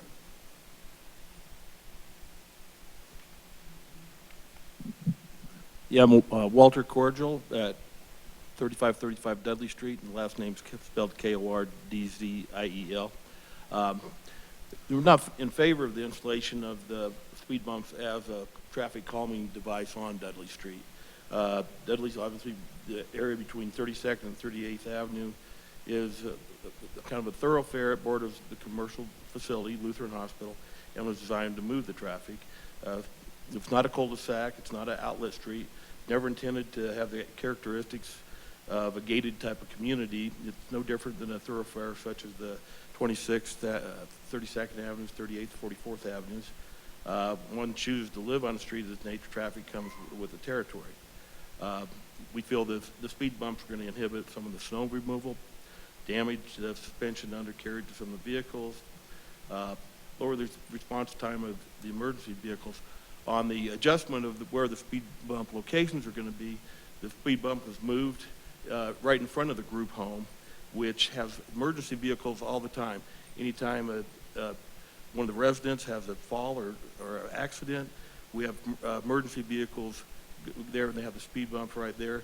You have all the commercial vehicles for deliveries all day long. You have visitors coming all day, and it's right in the middle of all that traffic. As on Holland Street, they have issues of once you have the speed bumps in, you're going to have the high school there, more skateboards, mini bikes, other toys that a lot of the kids use. They go over the bumps and everything. The increased noise level with the car scrapings, braking, and revving right in front of the residential homes is going to potentially cause home values to decrease. The petition, we were not aware it had ever been created, solicited throughout the neighborhood, and we never knew about it until after it was submitted to the city. We've discussed the petition with other neighbors, and like I said, they did not understand the full intention of the petition. So, like I said, there's mixed use, there's single-family homes, there's multifamily homes, and you have a lot of turnover in some of the multifamily homes, rentals on the street, and a lot of the people, you have people move in, they are used to something in another neighborhood, they want to change the neighborhood, and then they move. A lot of people fix and flip houses. They're there just a couple years short term, and then they want to make changes the way they want it. And I've been there for over 30 years, and said been fine with the way the traffic has flowed and things have gone on that street. So, thank you very much. Let's listen to my comments. Thank you very much. That's all the folks that I have signed up to speak on this. If you haven't signed up to speak, you may still speak on this. If you are here and would like to come forward, you may do so now. If you'd please give us your first name and your last name. Please spell your last name and give us an address. Hi guys, Frank Seferati, C-E-F as in Frank, A-R-A-T-T-I. I live at 3605 Dudley Street. My family and I purchased the home a little over 2 years ago. Soon after we moved in with our 5-year-old and our little 19-month-old now, we learned that the street did have a history of drag racing. So that was great, not disclosed. I didn't research enough, I didn't know. I loved the proximity of the high school, but also didn't put 2 and 2 together that we have 6 blocks where kids are zooming by either during lunch hour or before O hour, 7 a.m., or when they get out at 2:30 or 3:30. 60 miles an hour, max speed, that really isn't fine with me, whether I have kids or not. We recently also got a puppy. We got an outdoor cat. My son just learned how to ride bicycle without training wheels, and I can't take him out of my driveway to ride. So that's unfortunate too. I completely agree with Rose in the no parking situation. It has been abused, whether it's by assisted living, whether it's by bin development, or even myself. You can accuse me of parking there. Lately, I have been purposely parking there like a jerk to purposely slow down traffic. I throw cones out, I throw slow signs, I throw everything I can buy, whether it gets stolen or run over, that's another story. Basically, I'm trying to maintain the integrity of the neighborhood. We have a major development coming across the street with the Lutheran campus that everybody knows. Maybe one day we'll get curb and gutter, maybe one day we'll get sidewalks. But I know with the increased traffic, the increased population, and maybe 30 years ago it wasn't an issue, but now and in the future, there is an issue. It's a big issue. I've been working on this for over 15 months. When I first moved into the neighborhood, I went and I met with Rose and her husband, and I mentioned it to them. I asked them if they would be in support, and they were a clearly hard no. So I therefore left it alone, and I did not ask. Never met you before. Okay, I'm sorry. So Rose's husband, I met in the driveway a couple times shoveling, and it was a hard no. We also had the public meeting, and Rose was very boisterous on the public meeting about not being for the speed humps, so I let it be. I left it alone. I really tried hard to maintain camaraderie amongst the neighbors doing this because I want no bad blood. I agree with the no parking. I think home values will decrease on a busy street. No one really wants to live on a double yellow with increased traffic. So I think the speed humps will maintain and help our home values. That's my own personal opinion. We have increased police patrol. I've had speed trailers put on the street about 4 times. Every time I see a police officer across the street, I bring him a bottle of water or I personally thank him. And it's for sure the speed study. I mean, the evidence is there and the proof is there. There is an issue. I would love to be able to feel safer in the neighborhood. And I know progress is coming in the development for Lutheran, whether you're in agreement with it or not. Once that volume of traffic and increased people come, nothing like this will ever be plausible. And so in my opinion, it's kind of now or never. That's all. Thank you. Thank you. Is there anyone else here who would like to speak on this? Or if you are joining us online, you may raise your hand, and we are happy to bring you into the meeting to speak on this item. I don't see anybody coming forward in City Hall, and no one online, so we will close our public's right to speak on this item and go to questions from council. Pardon me. Mayor Pro Tem Stites. Thank you, Mr. Mayor. I just had a quick question for Mr. Nguyen, I assume. When the people called to have their names removed and then put back, do you know what the reasons were that they did that? Couple of reasons we hear is that the latest plan shown, which we sent out to all residents to let them know this is what the latest plan is. When they see that, is they stated that that's not what they saw earlier, and understandably so. There were a couple of instances where working with Frank, taking the lead on petition, we weren't able to secure a signature for a couple of the initial location of speed hump. And, as part of our program requirement is that the property owner need to be in favor of in front of where the speed hump is proposed. And so there were 1 or 2 occasions because of that, they were not willing to sign. They said, well, they calling by the step, what can you do? We have the ability to move the humps a little bit back and forth a little bit, but still make the distance work. And that's when the plan shifted. And so that's the occurrence to some folks, or Hoover Collins, that mentioned that, I didn't see the location, but now they do. And that's why they make a determination that is they want to ask the name to be removed from the petition. Okay. So just because somebody signs the petition doesn't necessarily mean they're in favor of having the hump in front of their house. Is that kind of a separate, is that a separate question?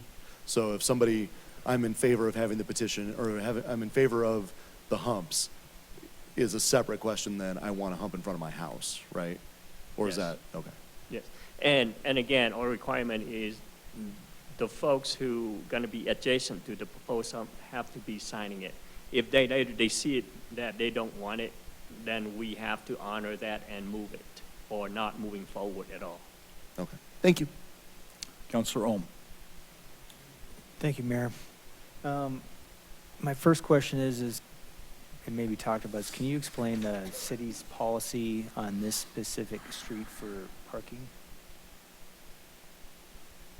From what I can understand, parking is kind of a unique issue for this street, and I think most of the problem is the parking issues here is in private property.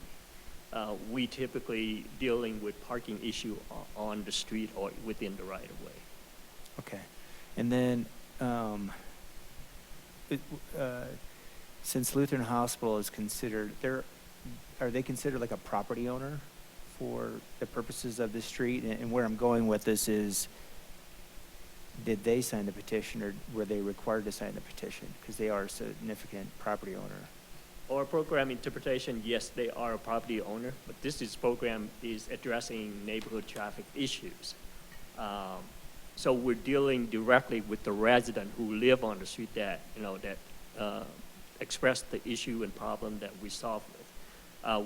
We did not involve Lutheran Hospital in this case because, they are considered more of a property owner, but not necessarily that is having a problem where you have residents. Again, this program is geared toward residents. Hopefully that answered the question. Okay. I just want to make sure that we're following code. I tell you what, we're really past on that. We'll go on.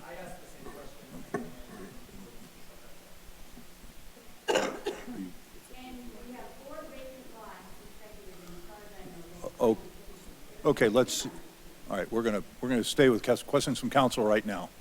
Councilor Nosler Beck.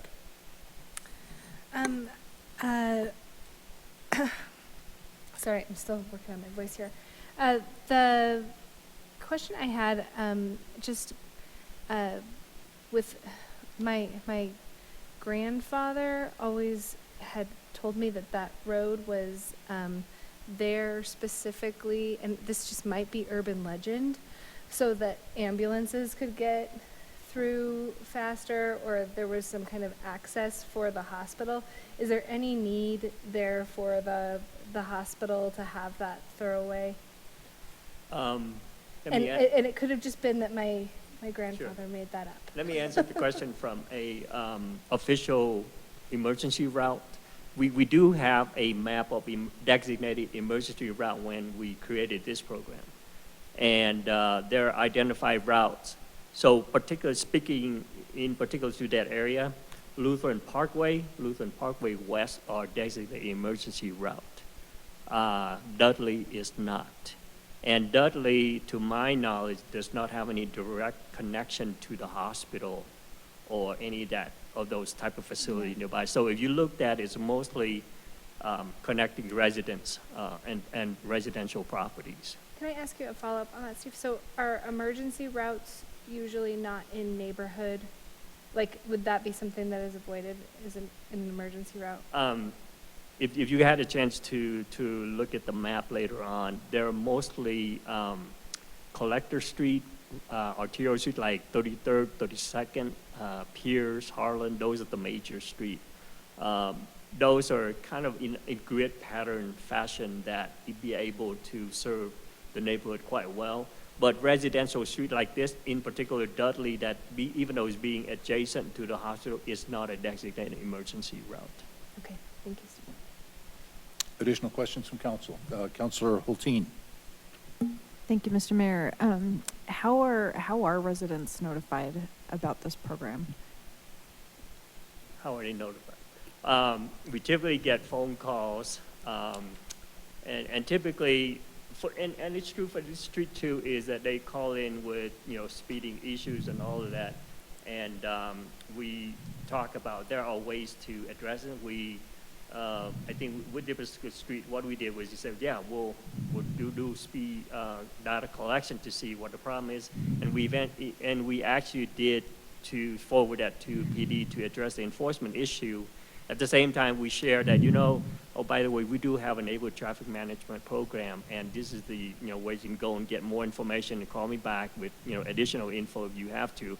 But we do point them to city website, and we even offer, if you don't have, not on the website, not good for you, we're more than happy to present the program out to you. So we do talk about what are the ways to find what our solutions are and how to get a hold of the program that we're offered. But then how are residents notified? So when you're getting when you're giving them the proposed solution and getting the signatures, like what is that notification process? Can you repeat the question? So when you're notifying the residents along the street of what the proposed solution is, the engineered solution, and you are getting the support of the residents, I think you said it was like 86%, is that correct? Right. How do you go, like what is that process, like of notifying them of the solution and getting them to agree to it? Typically, what we do is once we have a plans divide, well, first off, since at the beginning of the process, there's always a person that really is representing the block. So that has been our primary communication back and forth of setting up a meeting. And along the way, once we devise a plan, we provided petitions and the plan to that person to go around the entire neighborhood to get signature. That's how it's handled. If I may add too, there's also letters that are mailed to every address on the block or for that segment, right? Right. So letters were Okay. mailed in advance of Thank you. tonight, in advance of the final plans, in advance of the neighborhood meeting as well, to all the addresses from the city. Okay, all right, great, thank you so much. Yeah, I kind of remembered that from when our neighborhood did it, and Yeah, we just did wanted to send out, confirm. you will see a petition or folks that we send around for petition with the plan presented. And we do include the proposed plan with the letter that we sent out, so they have a good idea of where we're proposing. Thank you. Mayor Pro Tem Stites. Thank you, Mr. Mayor. One more question, sorry. As far as the signatures on this petition, I know there's multifamily on this block, right? There's some apartment, townhome type, or they're apartments, right? I don't think so. I think these were based off of the Jefferson County parcel data. They're mostly single family. They're about between 5 and 10 duplexes. Okay. That Because we there's found. like right across the street from Lutheran there's it's like an apartment or, is that what it is, 7 duplex? Yeah, Okay. and there's a church there too. Okay. And that's, you're looking for the property owner, not the resident's signature on that. Is that correct? Property or- owner, that is correct. Okay.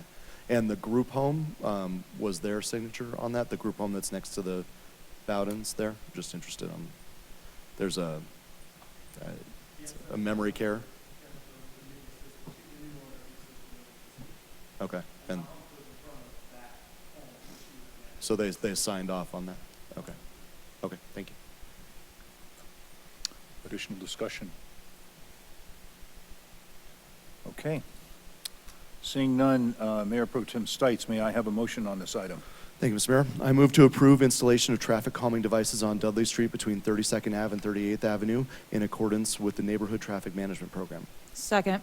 We have a motion and a second by Counselor Hoppy. Is there discussion on the motion?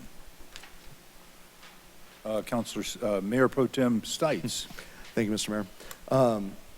I'm going to support this for a couple reasons. I think the no parking thing is a given. I think that I've walked that street during the campaigns. I've for both myself and Ms. Weaver, and been on that street a few times, and it can be a nuisance when people try to park on the Lutheran property there.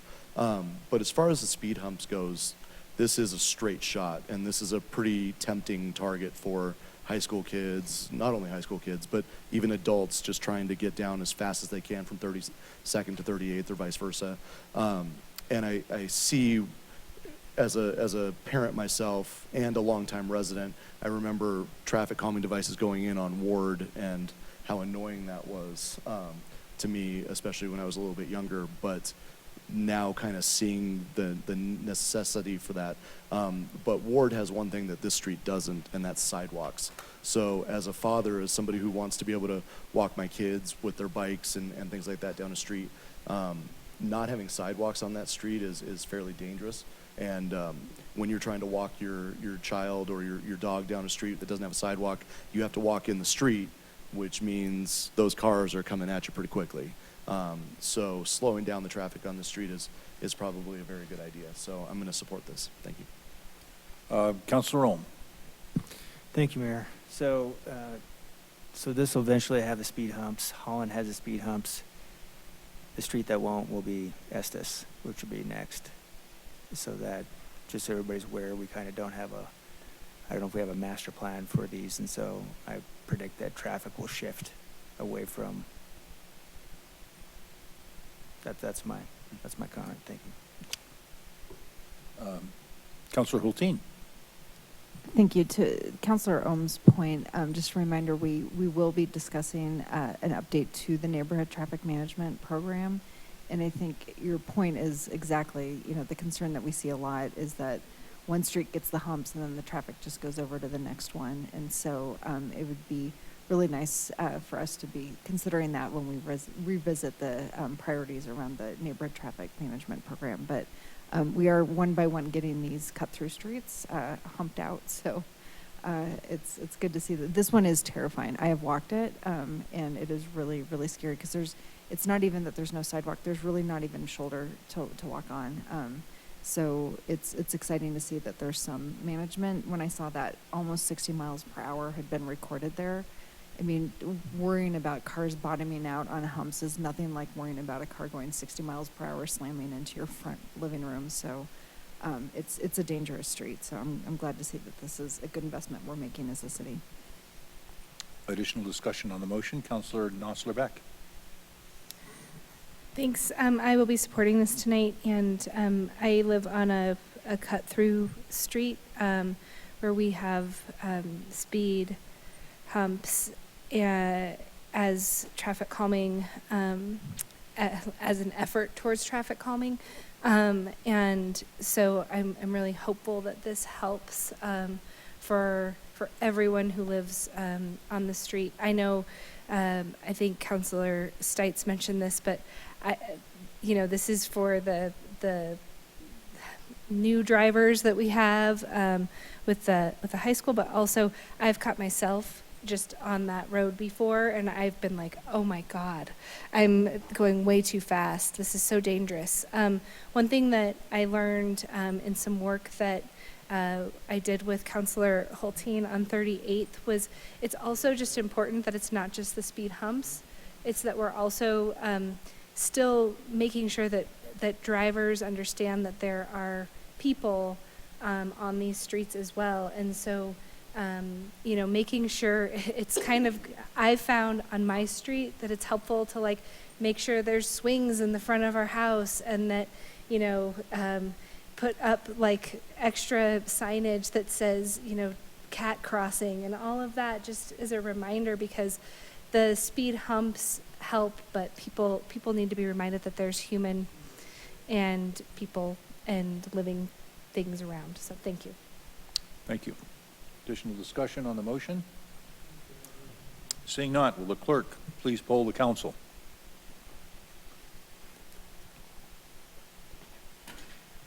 Mr. Mayor, the motion has passed unanimously. Thank you very much. We will move to our next agenda item. That is agenda item number 5. Councilor Dozeman, would you please introduce this item?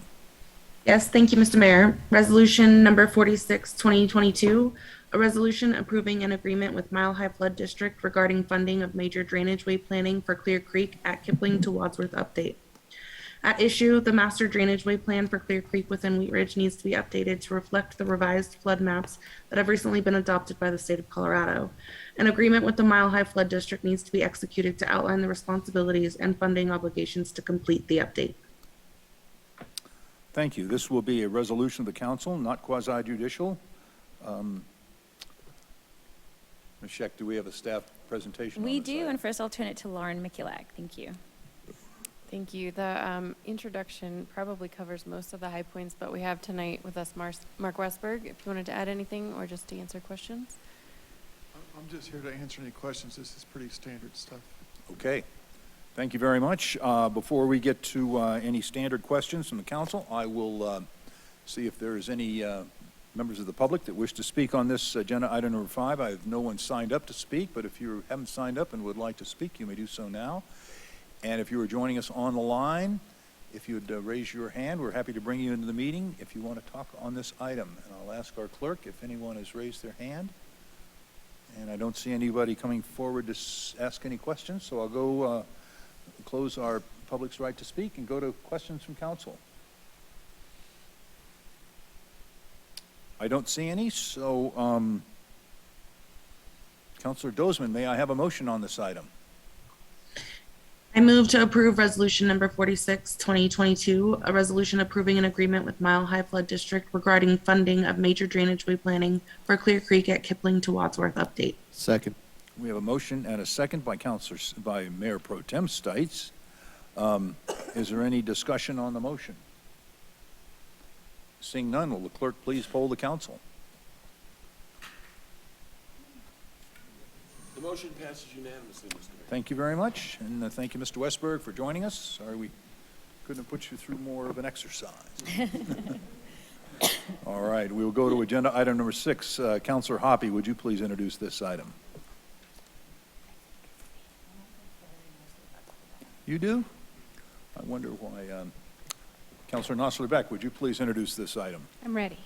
Okay. Resolution number 45-2022, a resolution amending the fiscal year 2022 general fund budget to reflect the approval of a supplemental budget appropriation in the amount of $31,273 for the purpose of approving an intergovernmental agreement concerning crisis and withdrawal management services, DETOX, by and between Jefferson Center for Mental Health, Jefferson County, and the cities of Arvada, Edgewater, Golden, Lakewood, Wheat Ridge, and Westminster.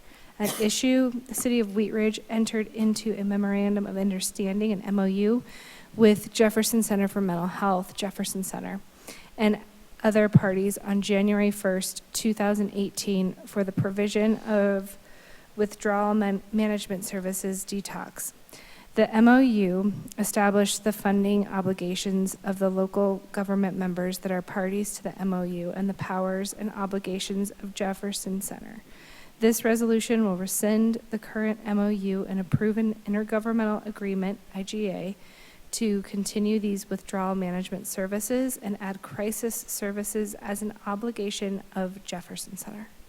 Thank you. This will be a resolution of the council.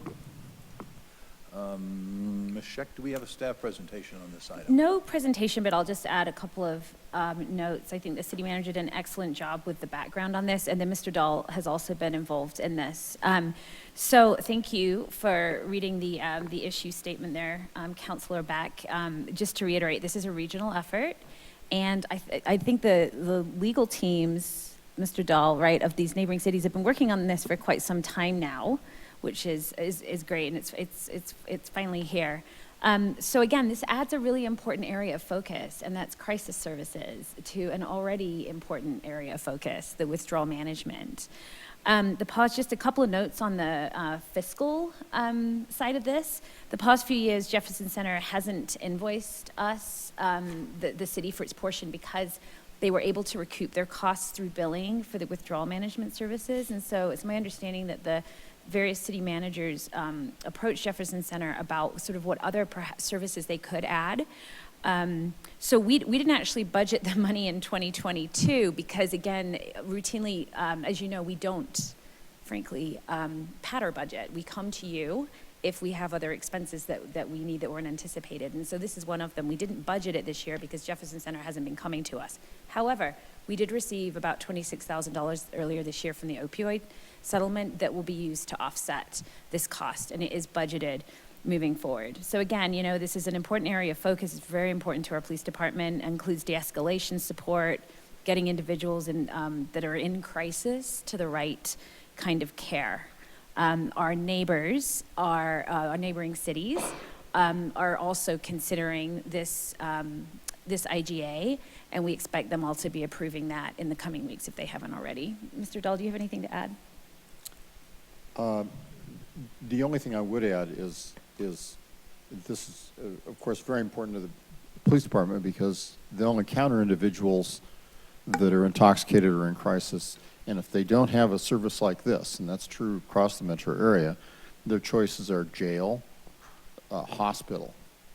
And neither one of those choices is often the right fit for someone that's in crisis or is intoxicated, and just is not the right way to manage these people. And people end up at the hospital that really need to be more properly handled in this kind of setting. And that's why I think it's an important function for the city to continue to support. And of course, the city has a longstanding relationship or history of the Arapahoe House being located here in Wheat Ridge, and it's convenient for our police department, of course, and the cost now is based on population, and in my perception, it's fair.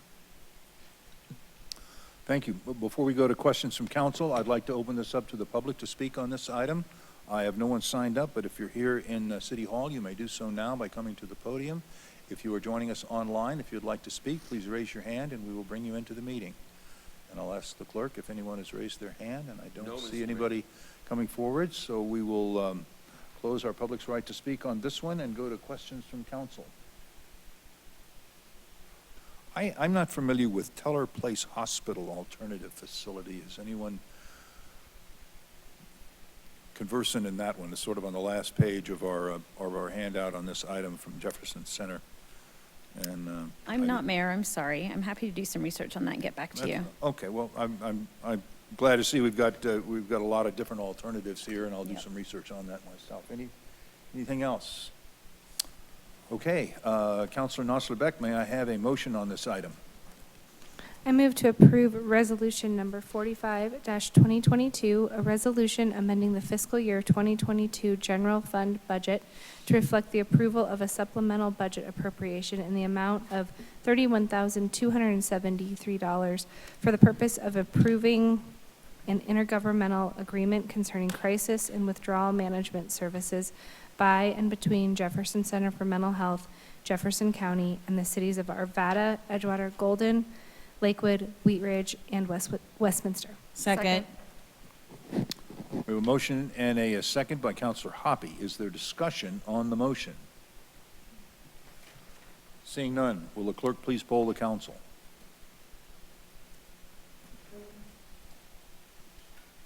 The motion passes unanimously, Mr. Mayor. Thank you very much. We will go to agenda item number 7. Councilor Hulteen, would you please introduce this item? I would love to. Thank you, Mr. Mayor. I'd like to introduce a motion to adopt the 2023 City Council meeting calendar. Yeah, yeah. Now that we're done with the budget, we do the calendar. So at issue, the calendar of City Council meetings is adopted by a motion of the City Council annually. Adopting the meeting calendar for the year is more efficient and enables the mayor, council, and staff to schedule other events and travel in advance. The council will be able to amend the schedule by motion throughout the year if necessary. The following city council meetings that conflict with observed city holidays or other known events during the year are recommended for cancellation. And I will read them aloud because it's good for us to make note of this. Study session on January 2nd, 2023, that's New Year's Day. Study session on January 16th, 2023, that's Martin Luther King Jr. Day. Study session on February 20th, 2023, President's Day. Study session on June 19th, 2023, Juneteenth. Study session September 4th, 2023, that's Labor Day. And then regular city council meeting happens to land on December 25th, 2023, and that is actually Christmas Day. Thank you very much. This will be a motion of the council. No further report, I assume, from staff No, on we're this here one? for feedback if you have any. Thank you. Okay. I don't have, I will open this up for the public to speak on this issue. I don't have anyone signed up, but once again, if you're here in City Hall, you may speak now. And if you are online, you may raise your hand and we will bring you into the meeting. No, Mr. Mayor. I don't see anybody coming forward, so we'll close our public's right to speak. And any comments from council before I go to a motion? Councilperson Hoppe. Thank you, Mr. Mayor. One thing I would just like to bring up for consideration is that perhaps we consider also canceling the July 3rd meeting, being that the 4th of July is on a Tuesday. Typically when people are traveling, they're gone when there's a weekend day, a work day, and then an off day. Typically, people are traveling, and so that would just be my suggestion on the calendar. And I'm happy to ask for a consensus for that, and then whoever makes the motion can add that. So I'd like to ask for a consensus to cancel the July 3rd meeting. Thank you. Okay, thank you for that. Any other discussion? Okay. Counselor Hulteen, may I have a motion on this item? I'm happy to. I move to adopt the 2023 City Council meeting calendar with the following amendments. Adding the date of July 3rd, 2023 as a canceled, that would be a study session because that is close to when we're celebrating 4th of July. Second. We have a motion and a second by Mayor Pro Tem Stites. Is there discussion on the motion? Seeing none, will the clerk please poll the council?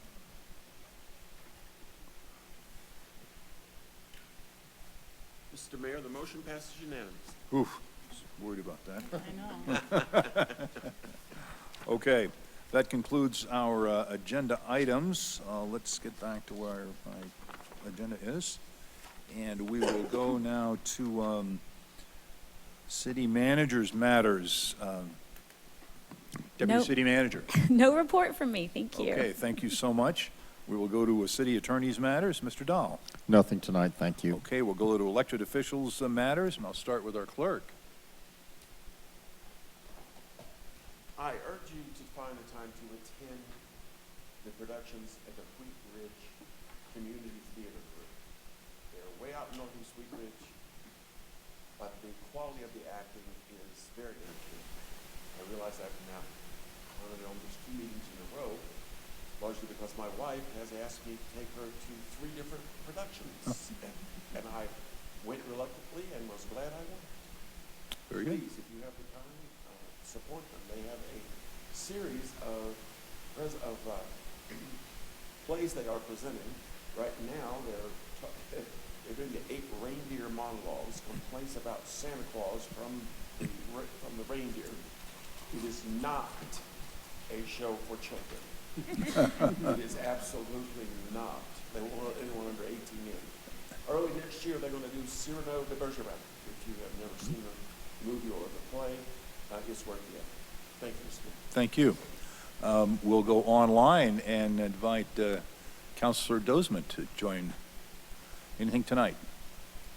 I miss all of you. Sorry, we've been having illnesses rage our family back and forth. Can't wait to be back in person and nothing else. Thank you.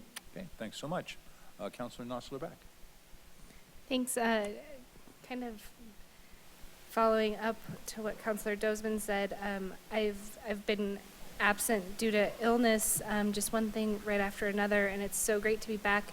And I just want to thank everyone who participated in the Wheat Ridge 101, and then also to our new recruits who've started, and everyone who came out to participate today in our meeting. It's really nice to come back after having been gone and get to experience this. It's such an honor to be able to do this job. And I also wanted to just remind folks that it is a season of giving right now, and I was lucky enough to work with the Action Center to adopt a family this holiday season, and it was a really special opportunity. So super grateful to the Action Center for that. But there's lots of ways for you to participate as well. The schools are in session until the 19th, so until Friday. All of our teachers and everybody who makes our schools run are just really grateful for anything that you can give or share with them this holiday season. So maybe consider giving to your schools. I wanted to also just see if I could get support. I think Councilor or Mayor Pro Tem Stites might be interested in joining me in this, but after we heard from one of the constituents today who had experienced the drive-by shooting, it sounds like, in her home. I would really appreciate the opportunity to have a study session where we discuss what some of those potential options. I didn't know that improving lighting could maybe be to kind of look at some solutions there. So it sounds like I've got Councilor Ohm and Councilor Stites. I know we have a lot of study session agenda items, but it would be great to get that going. We'll get it on the list, and I'll talk to Patrick about when we get Yeah, back. can I just confirm the subject? So appreciate a study session to discuss possible solutions for, So in the I Drive-by guess it would shootings, be- is it- I would like to hear from the maybe from Chief Murtha on what some of those potential Mhm. solutions could be. around drive-by Around shootings? drive-by shootings Drive-by, okay. specifically. Thank you. And it sounded, and maybe also just to report out on how many of those are happening in the community. And so, thank you, Mayor Pro Tem. You can visit with the city manager when he gets back. I'll give him a heads up as well. If I may interject, Mayor, on this too, Yes. Chief Murther is going to follow up directly with Ms. Fisher, who spoke tonight, and he's also going to look into the incidents that she was referencing, the time span, and so we'll get that information as well. Thank you. So, and also I'm working with an agent that is representing Ms. Fisher, and working on getting her the information on, you can request a streetlight on your street, and so I'm already working on getting her that information. Thank you. Councilor Hutchinson. Thank you, Mayor. I want to really thank all the members of the public that came to speak tonight. It was a very interesting meeting. I am very concerned about this, about the drive-by shootings. 2 of them I didn't even know about. Well, actually, all of them I didn't know about until I was contacted. And I want to congratulate Wheat Ridge 101 and the 4 new recruits. Thank you. Thank you. Councilor Hulteen. Thank you, Mr. Mayor. I'm glad Patrick's still here because I want to really, the nights where we have the new recruits and the 101 graduates, it's just really a night that I feel so much civic pride for who we are as a city, that we both have programs like 101 and we have such quality recruits that are choosing to come to Wheat Ridge and really be a part of what makes me proud. So Patrick, thank you. You've been a regular fixture here, and I just really, I'm going to just call you out and thank you specifically because you're still literally standing at the end of the meeting. But we are only as good as the quality of citizens who participate. And so thank you for your presence in these hallowed chambers the last couple of weeks. It's been really appreciated.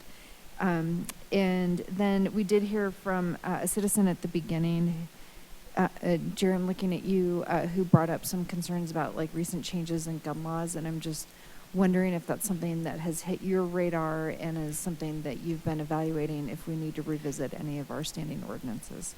Yes, I certainly will and can, and that's a subject, of course, CML weighs in on as well in terms of what the statewide response by municipalities is and should be. And I want to say is and should be because there's a fair amount of guidance that we get from CML and from our state legislature that we take into consideration. I'm happy to follow up. I've made a note and I will. I appreciate that, and I think that's all I got tonight. Thank you. Councilor Weaver. Thank you, Mr. Mayor.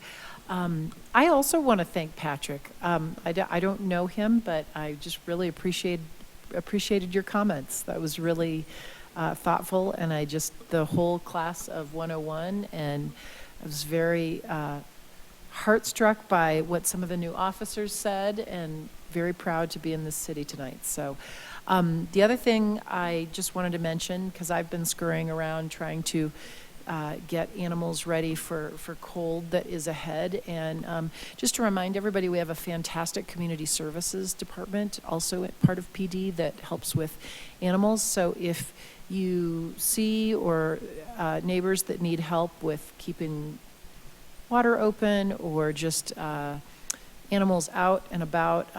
If it gets really cold, it's best to call community services. They will get animals to shelters and warm. So, thanks.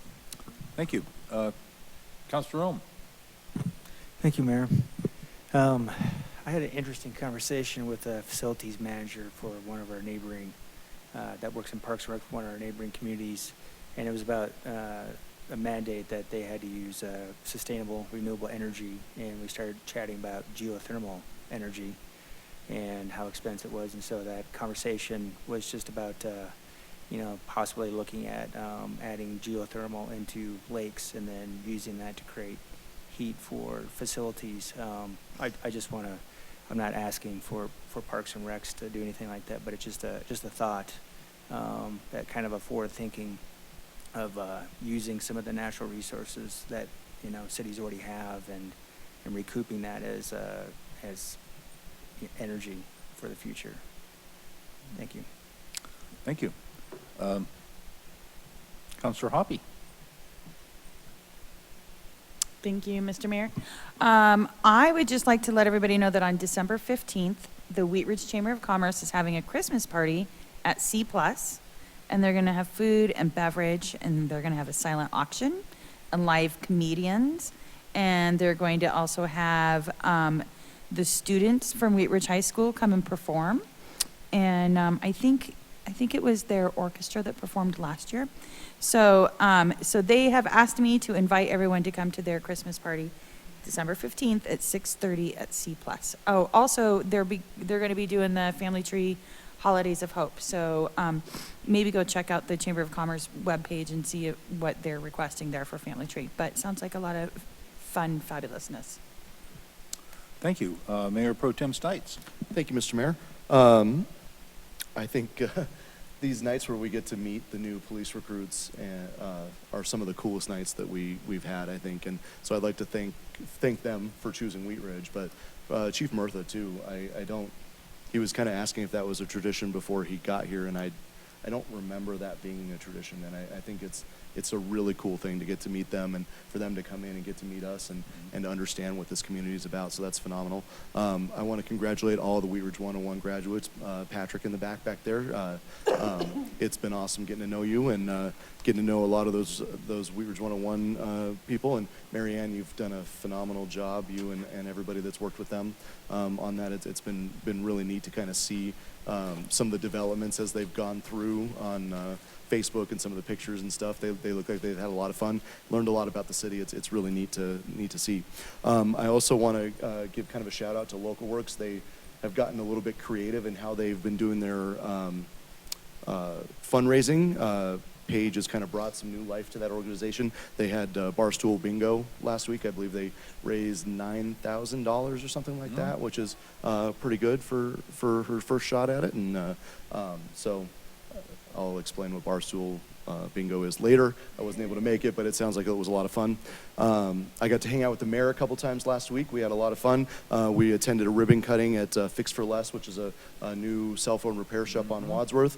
I was able to pick up some Christmas gifts. They have a really cool wall of socks with a bunch of different cool designs. So for anybody's taste, they're pretty neat up there. So if you've got somebody who likes fun socks, and even if they don't, you should get them some anyway. So stop by them.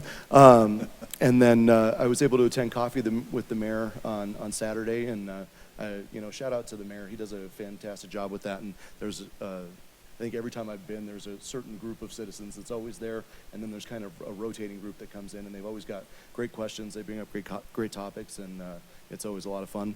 And after that, I was able to head over to Wheat Ridge High School for the wreath making program that they had going on. It was really neat to watch the kids get to do that. I have no artistic ability, but my wife was awesome at helping the kids get those made, and that was a fundraiser for one of their programs with the school. So really appreciate what we have going on in the city, and thank you to everybody. Oh, by the way, while we're on the subject of small business, if you can find it, we got Christmas coming up. Find it and buy it in Wheat Ridge. Thank you. Thank you. I want to express my thanks to the residents that were able to join me and the Mayor Pro Tem Stites for Coffee with the Mayor. We had some really great discussion on on Saturday morning. I was happy to be able to go over to the Grange. Wheat Ridge Grange had a nice event, holiday event with a lot of vendors over there, and thank them for having that. I know the Wheat Ridge Historical Society had their second Saturday. They do second Saturday also at 10 o'clock, so they had some great things going over there. I want to thank and congratulate all of the graduates for the Wheat Ridge 101. This is how we build community and build leadership in our community. So I want to thank everyone for sticking with that, and really a great program there. Always a pleasure to have new police recruits coming in here, and I'll tell you, you know, I sit with other mayors in the county, and we talked about sort of staffing levels at various departments, and I think our department does way head and shoulders above the other peer cities that we have, and it's really gratifying to think that we're developing a culture in our town, in our city, that people want to be here, to go to work here, and to be part of the community that we're building here. So thank you so much for that.